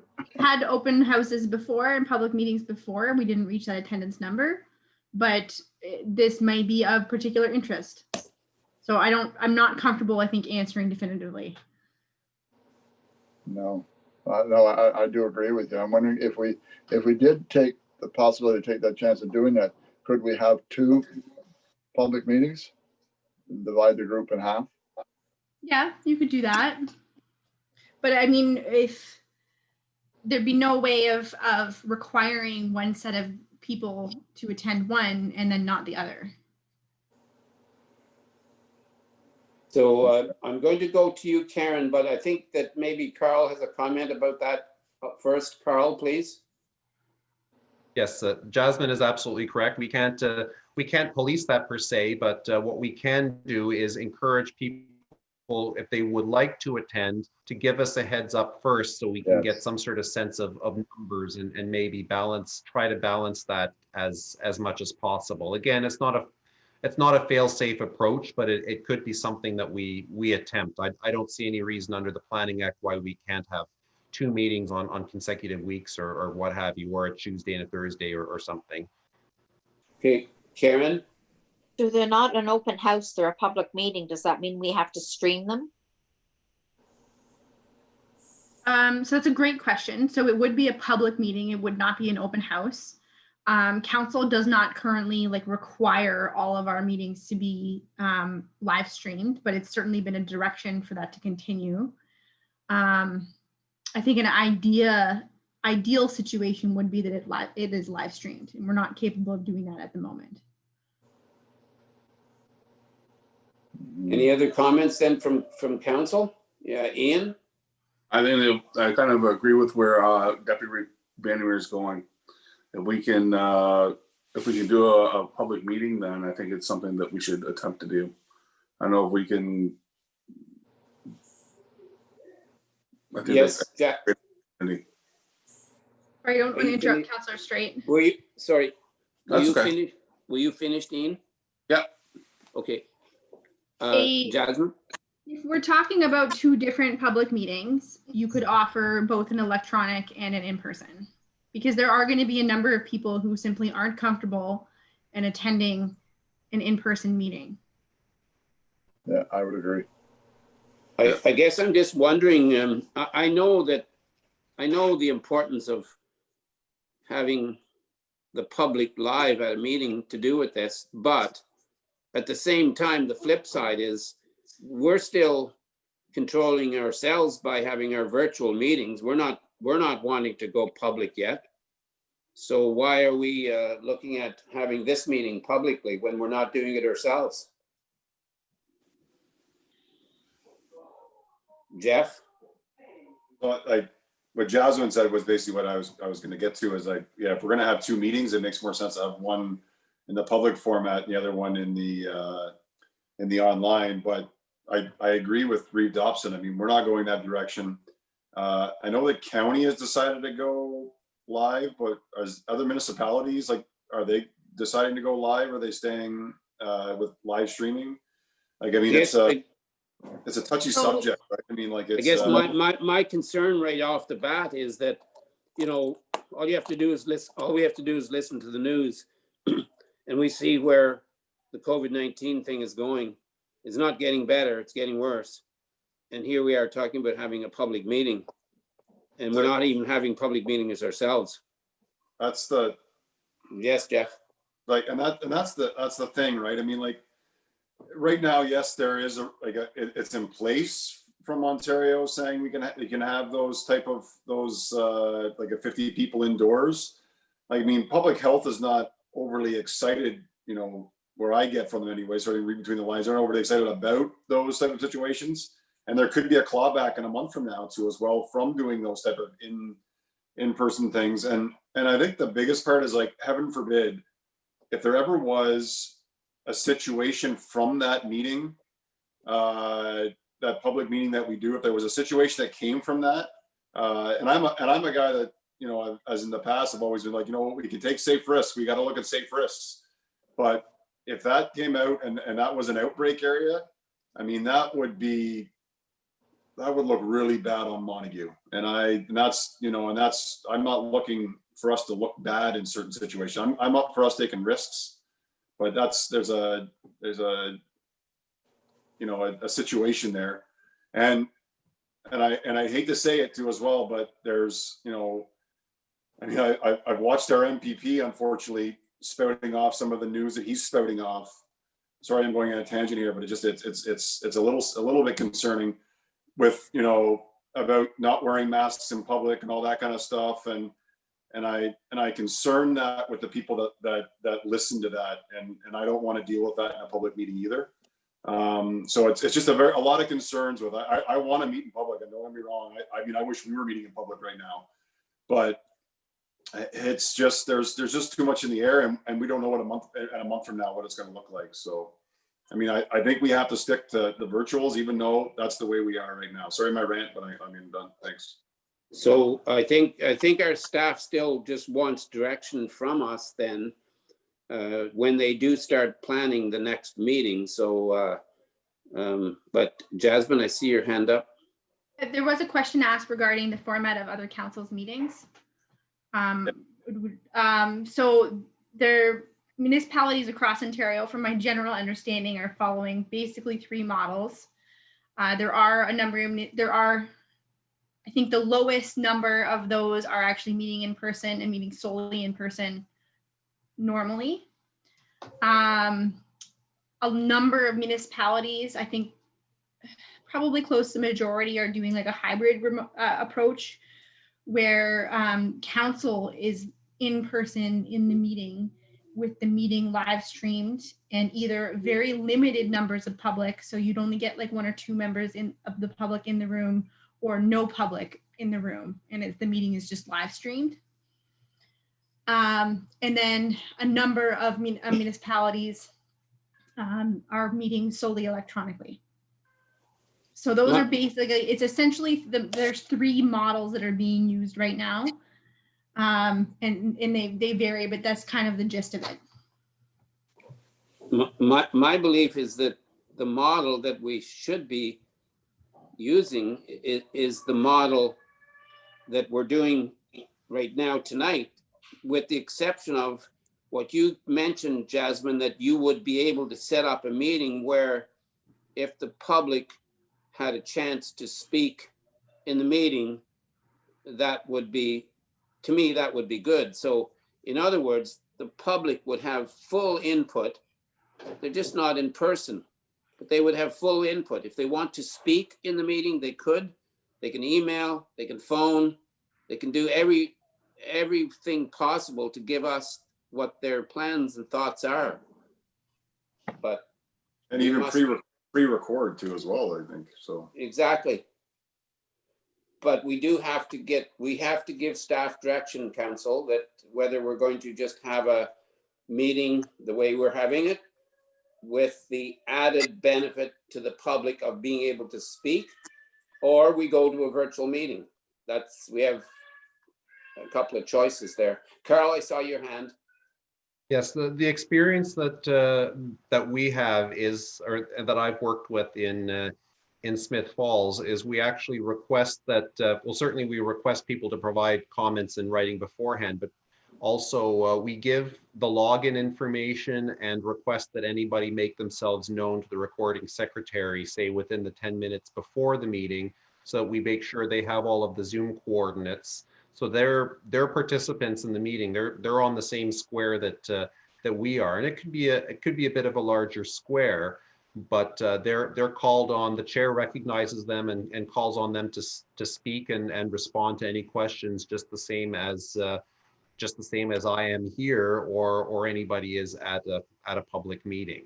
So I've understood that there's a little bit of I've seen some hesitation from some folks who aren't comfortable doing that, and I think it's important that we emphasize that people who may not be comfortable doing that either make sure they get their comments known otherwise, or they reach out to us in advance of the meeting so that we can do what we can to help them in. We have a call-in option as well, where somebody can call into a meeting. But at the end of the day, if they want to participate, we do the very best we can to find a way to get them onto the live meeting and provide their feedback. So I guess I'll just go around the table to try to get consensus here then, to have our public meeting the way that you're suggesting it there, Carl, with as many opportunities as possible for the public to speak and respond. But as I said before, it's also very important that they send letters, emails, comments into us, not necessarily in a meeting. So that's pretty important too. So Ian? Are you guys back to meeting at the county? Yes.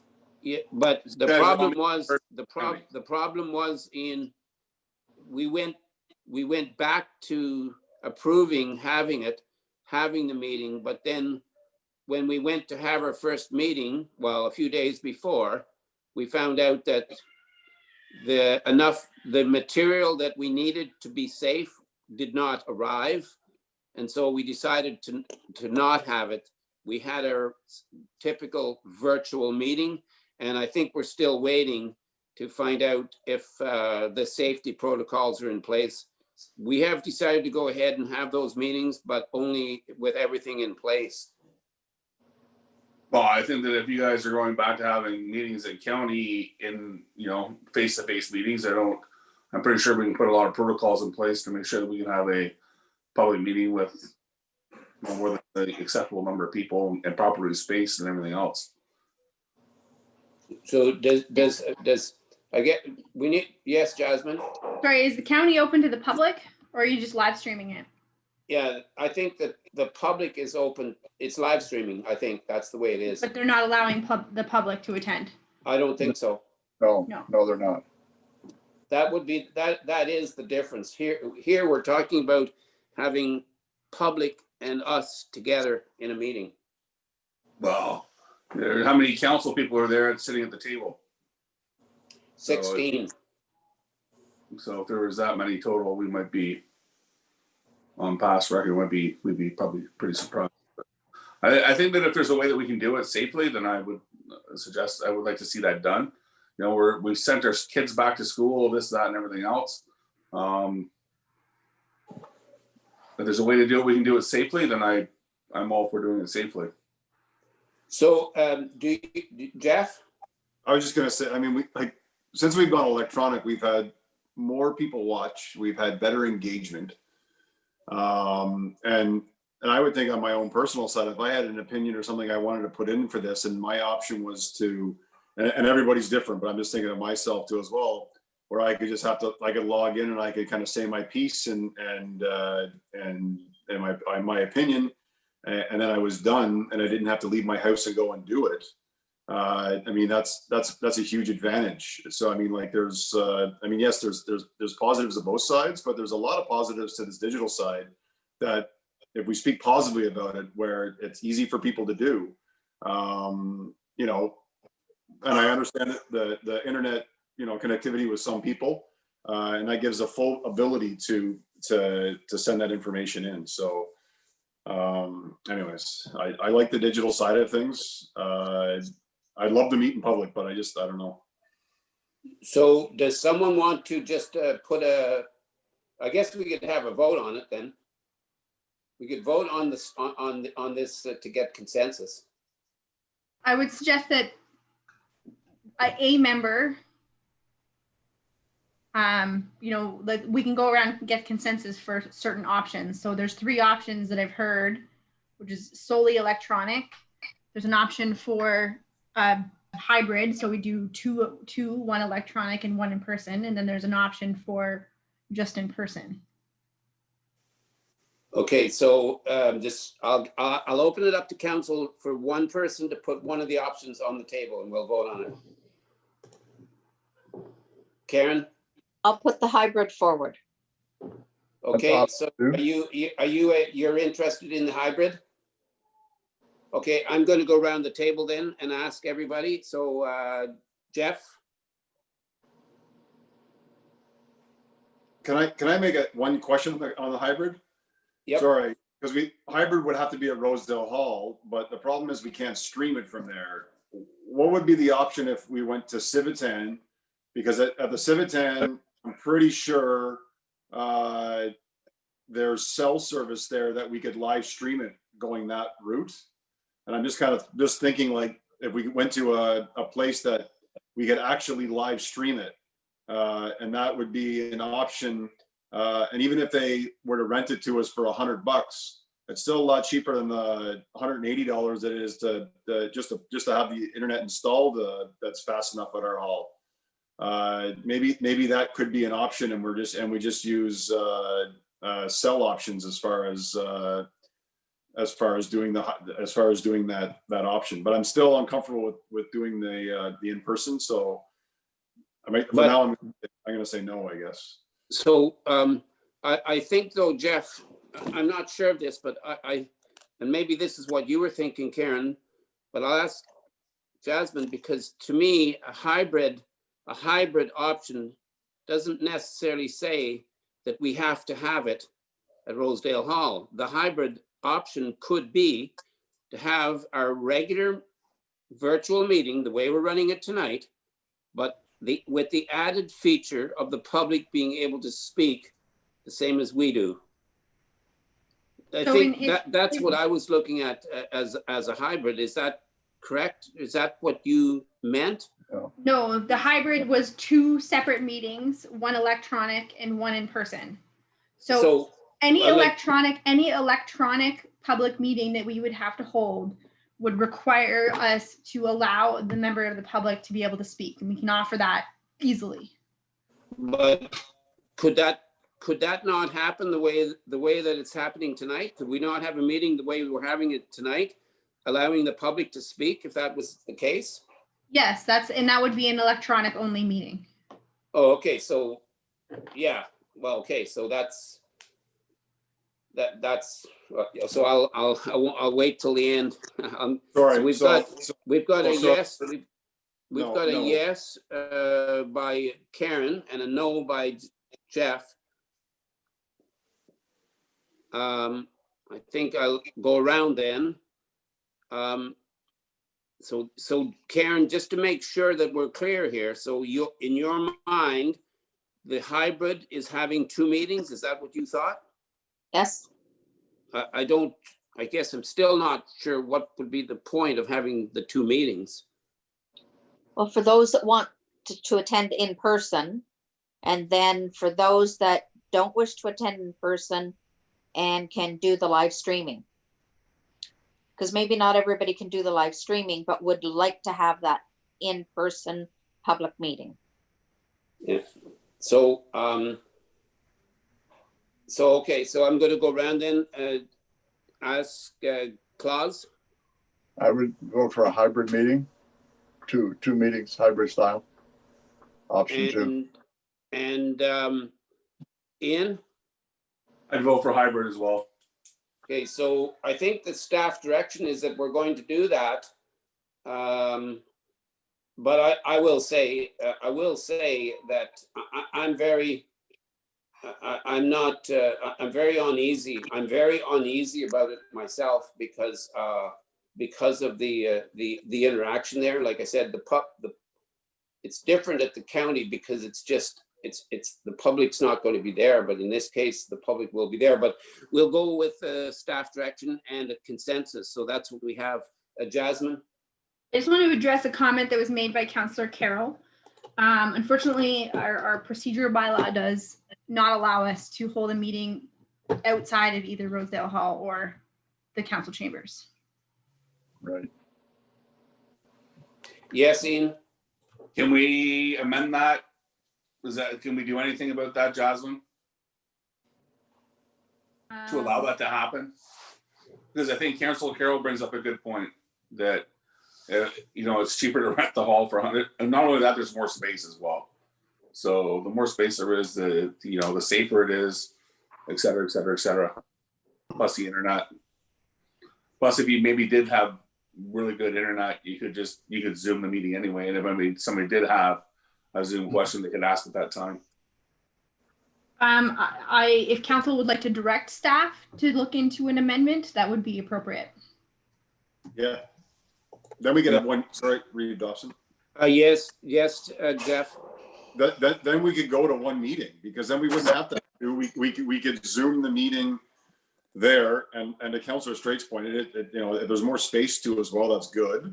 And then we could have one meeting, and that would be great. And then people can Zoom in their questions if need be, and we can live stream it. So it's I'm pretty sure the internet, like cell internet, there would be adequate in order to facilitate that. So I think an appropriate direction from council would be to direct staff to amend the procedural bylaw, and then I would also recommend that staff review the internet connection at the Civitan. It's appropriate for us to take a look first before we book it. If it's not going to be feasible, then there's not a lot of point. Okay. Everybody's fine with that then? Yep. yeah. And what they're going to charge, I guess, too, as well. Yeah. Mm-hmm. Okay. So- Then that's fine. Thank you, everybody, for that discussion. Then Jeff, I'm just gonna- yes, like- Jeff? A random note then, I guess, because then are we gonna do the same sort of idea maybe for our official plan then? Well, we can talk to the consultants if that's what council would like. Yes, Ian? I would love to be able to do that if we could. Yes. And on one more note, and because I mean, if we're gonna go down this route, we need to have a contingency in place because come November, come October, the middle of October, there could be a change in what we're allowed to do. So we need to be prepared for that too as well, right? So it's If the rules, Yeah, well, I agree with what you're saying there, Jeff, because as I said a few minutes ago, all numbers are pointing in the wrong direction. So here we are talking about opening ourselves up, going into this possible second wave, and it's not slowing down. And I'm very worried about it. I'm being honest. Sorry, Ian, I cut you off. Ian? that's all right, Reed. I think that if the situation changes and we have to go back to the Zoom only, it's Zoom only it is. So Yeah. Well, it's already, the situation is already changing. yeah, well, the province hasn't dictated that yet. Yeah. Okay. I just don't want to make, sorry, Reeve, but I guess my concern is, Yes, sorry, because my concern obviously is like, our staff have a lot to do and we're adding things to it. And if we're doing it for no reason, but I mean, it's been consensus, so that's fine, but I don't want to be making a make work project for our staff either. So, but hopefully everything goes well. Okay, this has to come back to our county, to our council meeting anyways. This is just committee of the whole, so it still could come back for any further discussion before it's ratified. Okay, then we're going to move on. If everybody's okay with that. I think the next issue that we have to talk about, well, is there anything else then from you, Carl, on this? Because before we move on to the next part of the next report. No, I appreciate the feedback and conversation. I think we're in uncharted waters, and it's hard to. Time will tell, I guess, what the best practices end up being for doing public consultation in the COVID era. There's no ideal solution, but certainly I look forward to working with Jasmine and finding out the best way we can look at this and working with IT to make sure that we have the tech. But I think the important thing is doing what we can to encourage public consultation and people to participate in whatever way they can. Because one comment that I would also make is in the discussions at the county level, I can tell you one thing right now, that because we're going to the meetings as we are, there was a definite expense to this. And they were putting up dividers between each one of the 16 of us and so on. So it went on and on and on, all of the things that they're doing to keep us safe. So I'll be looking and wondering if we're going to be doing the same thing at the Civitas, well, sorry, at the Rosedale Hall, because they certainly put in a lot of, they went to a lot of expense for us to do these meetings. So I'm going to be wondering if we're going to go to the same expense in Montague Township to be safe.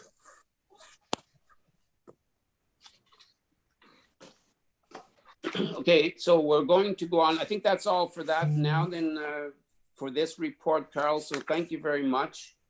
We're going to move on to our next report, and that being yours, Jasmine, on the user fees and charges update. Thank you. I've invited Planner Carl Grinke to stay for this discussion as we are talking about planning fees. So he is going to stay and answer any questions that may be relevant. So I have put together this report based on direction received at the committee of the whole meeting, the last committee of the whole meeting related to the user fees and charges bylaw. Council directed staff to bring forward information regarding the planning fees, and I think there was questions regarding the administrative fee. Excuse me, and also the consent fee, which was proposed by staff. So the administrative fee, because we charge on most of our applications a $250 admin fee along with the deposit. So generally the admin fees cover kind of non-tracked or accounted fees. So most of it is administrative time and management time and administrative costs associated with the application, including like council agenda development, people asking questions about the applications, cost of the time to develop the notices, as well as printing and the mailing of the notices. So while we don't track and account those numbers, it's likely that they frequently add up to more than $250. While we don't track them, we don't recommend that we do track those items, as the administrative burden of tracking, say every time, for example, a planning application would come up at a management meeting, tracking everybody's time, I think is the benefit or the cost of that in terms of the paperwork would benefit would outweigh the benefits of having that information. In terms of the consent review fee, so I did compile the area municipalities, like the rural municipalities consent fees. Right now, we are lower than Beckwith, so we charge a $55 circulation listing. So I believe Beckwith and us are the only ones that don't charge like an actual severance fee. So we're proposing a fee of $400 for the first lot and then $100 for subsequent lots off the same properties. I did do a quick review of our accounting fees of planning fees only for past severance applications. Some of them have resulted in fees as low as $100, but some of them are much higher. It's hard to establish an average on these types of things because the cost varies widely on how complex the application can be. But that's a good, I think, range that we can provide. What's not included in that is that our other staff often have heavy involvement in the severance process, and that includes our CBO, who manages the application process and manages the condition clearance. So he works with every applicant to clear all of the conditions of their severance and is often an active role in that application and working with those applicants. Excuse me. He's responsible for the sign off of the letters. The public works manager often also has an involvement in the severance process, usually due to road widening parcels and road widening requirements, as well as the requirements for entrances, although that is covered in its own application. Those costs are not currently tracked. So other planning fees, so I just added this, other planning fees, like the consent fees, are used to cover the costs of our planning applications. So the applications vary widely. We've had a planning application that has cost upward of $6,000 to $7,000. We've had a planning application, like a rezoning application, that costs a few $100s. So there are massive variation depending on the complexity, which is why the deposit system does work well for those. So we do recommend at this time that the deposits for the development agreement and the site plans agreements do be reduced, as we consistently do not reach the threshold in which we're currently charging. So it doesn't make a lot of sense to charge that fee. So we are recommending that they get dropped from $1,100 to $500, which more accurately reflects like the actual time spent on those applications. So I did provide some options for council to consider, particularly related to the consent fees, as they are, I think, a new fee for the township. The first option would be the recommended fee, or initial recommended fee, which would be $400 for the first lot and $100 for the subsequent lots.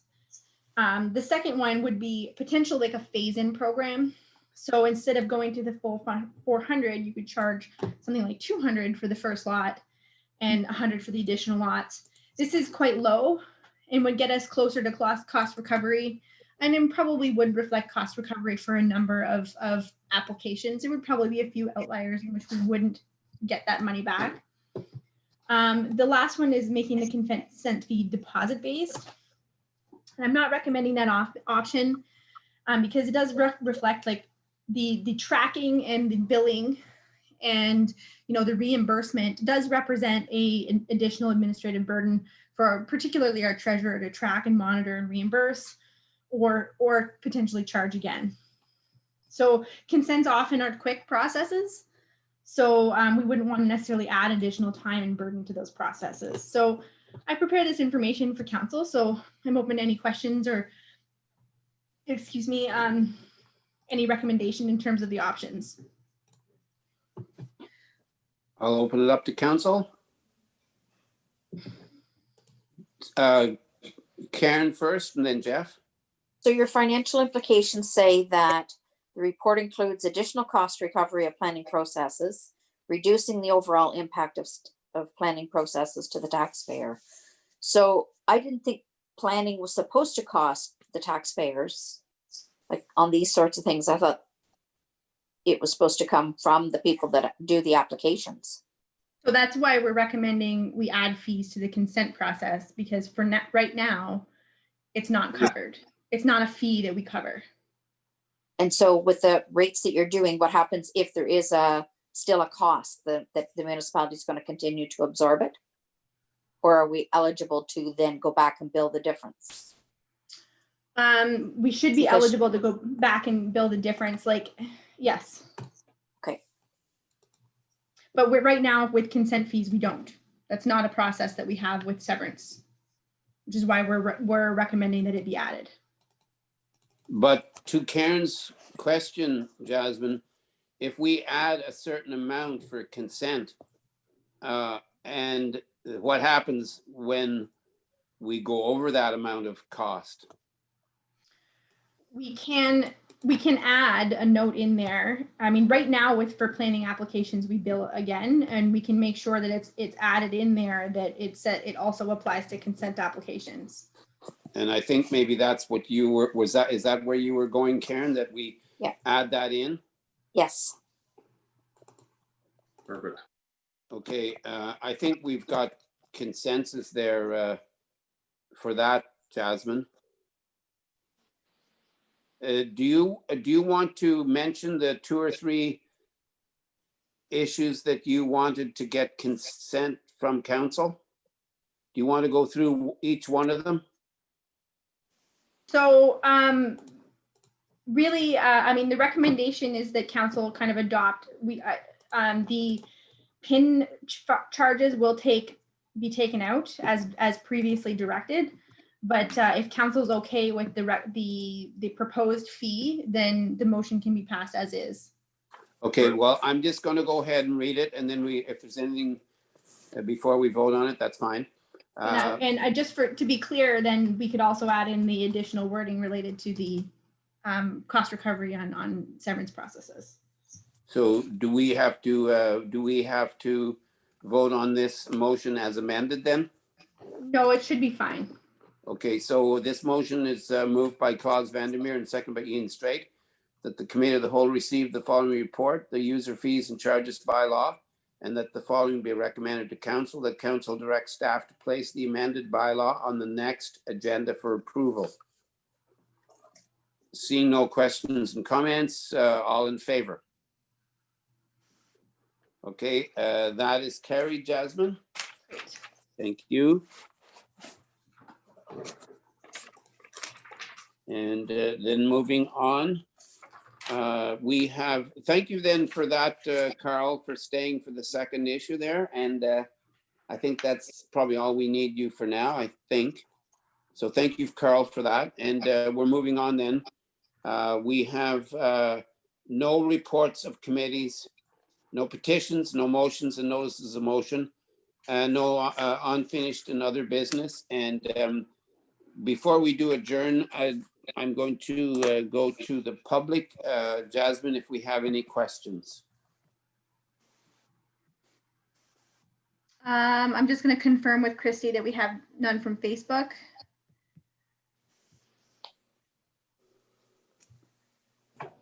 So in the meantime, we do have one question related to, there was, when did Wilson Road change to a private road? So I believe that refers to the private road list that was included on the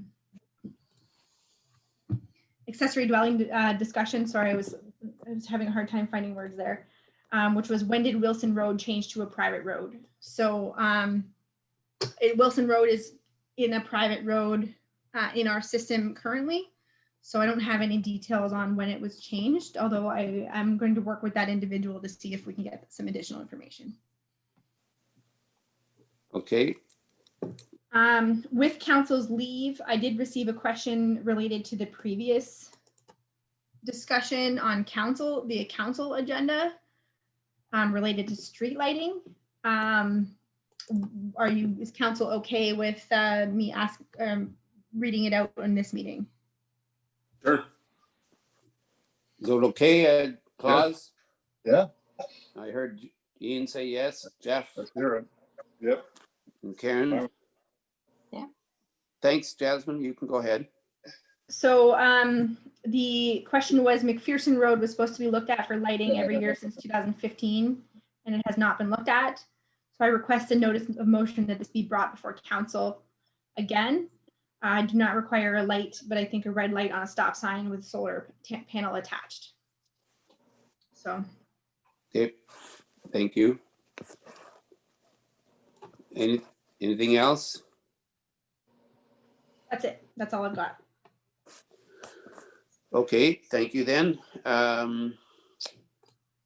Okay, and then we have a motion. I think that's the end of the meeting. We have a motion moved by Jeff Carroll and second by Karen Jennings that the committee of the whole meeting do now adjourn at 9:10. All in favor? Okay, that is carried. Thank you. So we have, sorry, 9:10, I forgot to write that down. So we have concluded this meeting, and I think we're going to be going in camera. So Jasmine, I guess you have to do what you have to do to close out everything so that we can go into our in-camera meeting. So have we passed the motion? We've passed the motion to adjourn. Yes, we have, So and we'll need I to- have, yeah. So we need, I have a couple of, sorry, I have a couple of other motions then. so I guess First- the question is, do we want to have a quick break before we go in camera? 2 minutes. Fine. Yeah, Does anybody want a break? I would like a break. Yes. just, Okay, yeah, so yeah. we'll go 2 minutes. Okay. Yeah. 2 minutes, okay. Okay. So thanks, we'll be back in 2 minutes. We're still live, Jazz. Yes, we are still live, and we're going to be live until after the motion. to go Oh, in until, camera yeah, is passed. yeah, sorry, yeah. So, Yeah. all right, yeah.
happy. Oh, there you.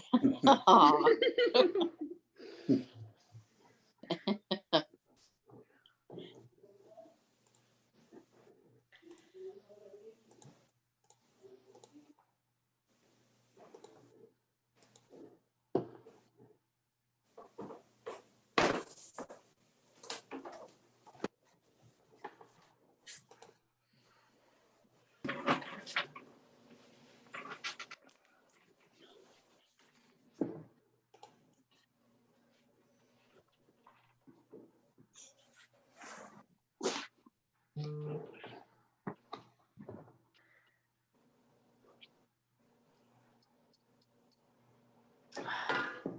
Well, we might make it before 10 o'clock. Well, yeah, sure.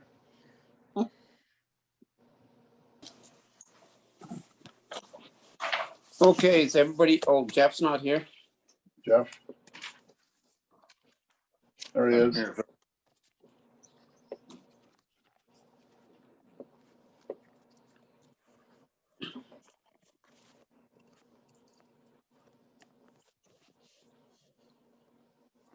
Okay, I think we'll continue on. I have a motion that was moved by Ian Straight and seconded by Karen Jennings that the council reconvene at, what, 9:16. 9:16. All in favor? That is carried. Thank you.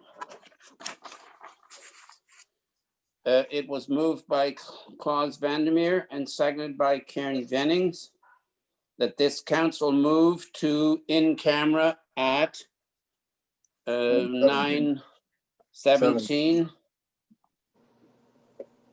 PM as per S 239 of the Municipal Act S 0/2001 C25 in order to address a position, plan, procedure, criteria, or instruction to be applied to any negotiations carried on or to be carried on by or on behalf of the municipality or local board, and advice that is subject to solicitor-client privilege, including communications necessary for that purpose.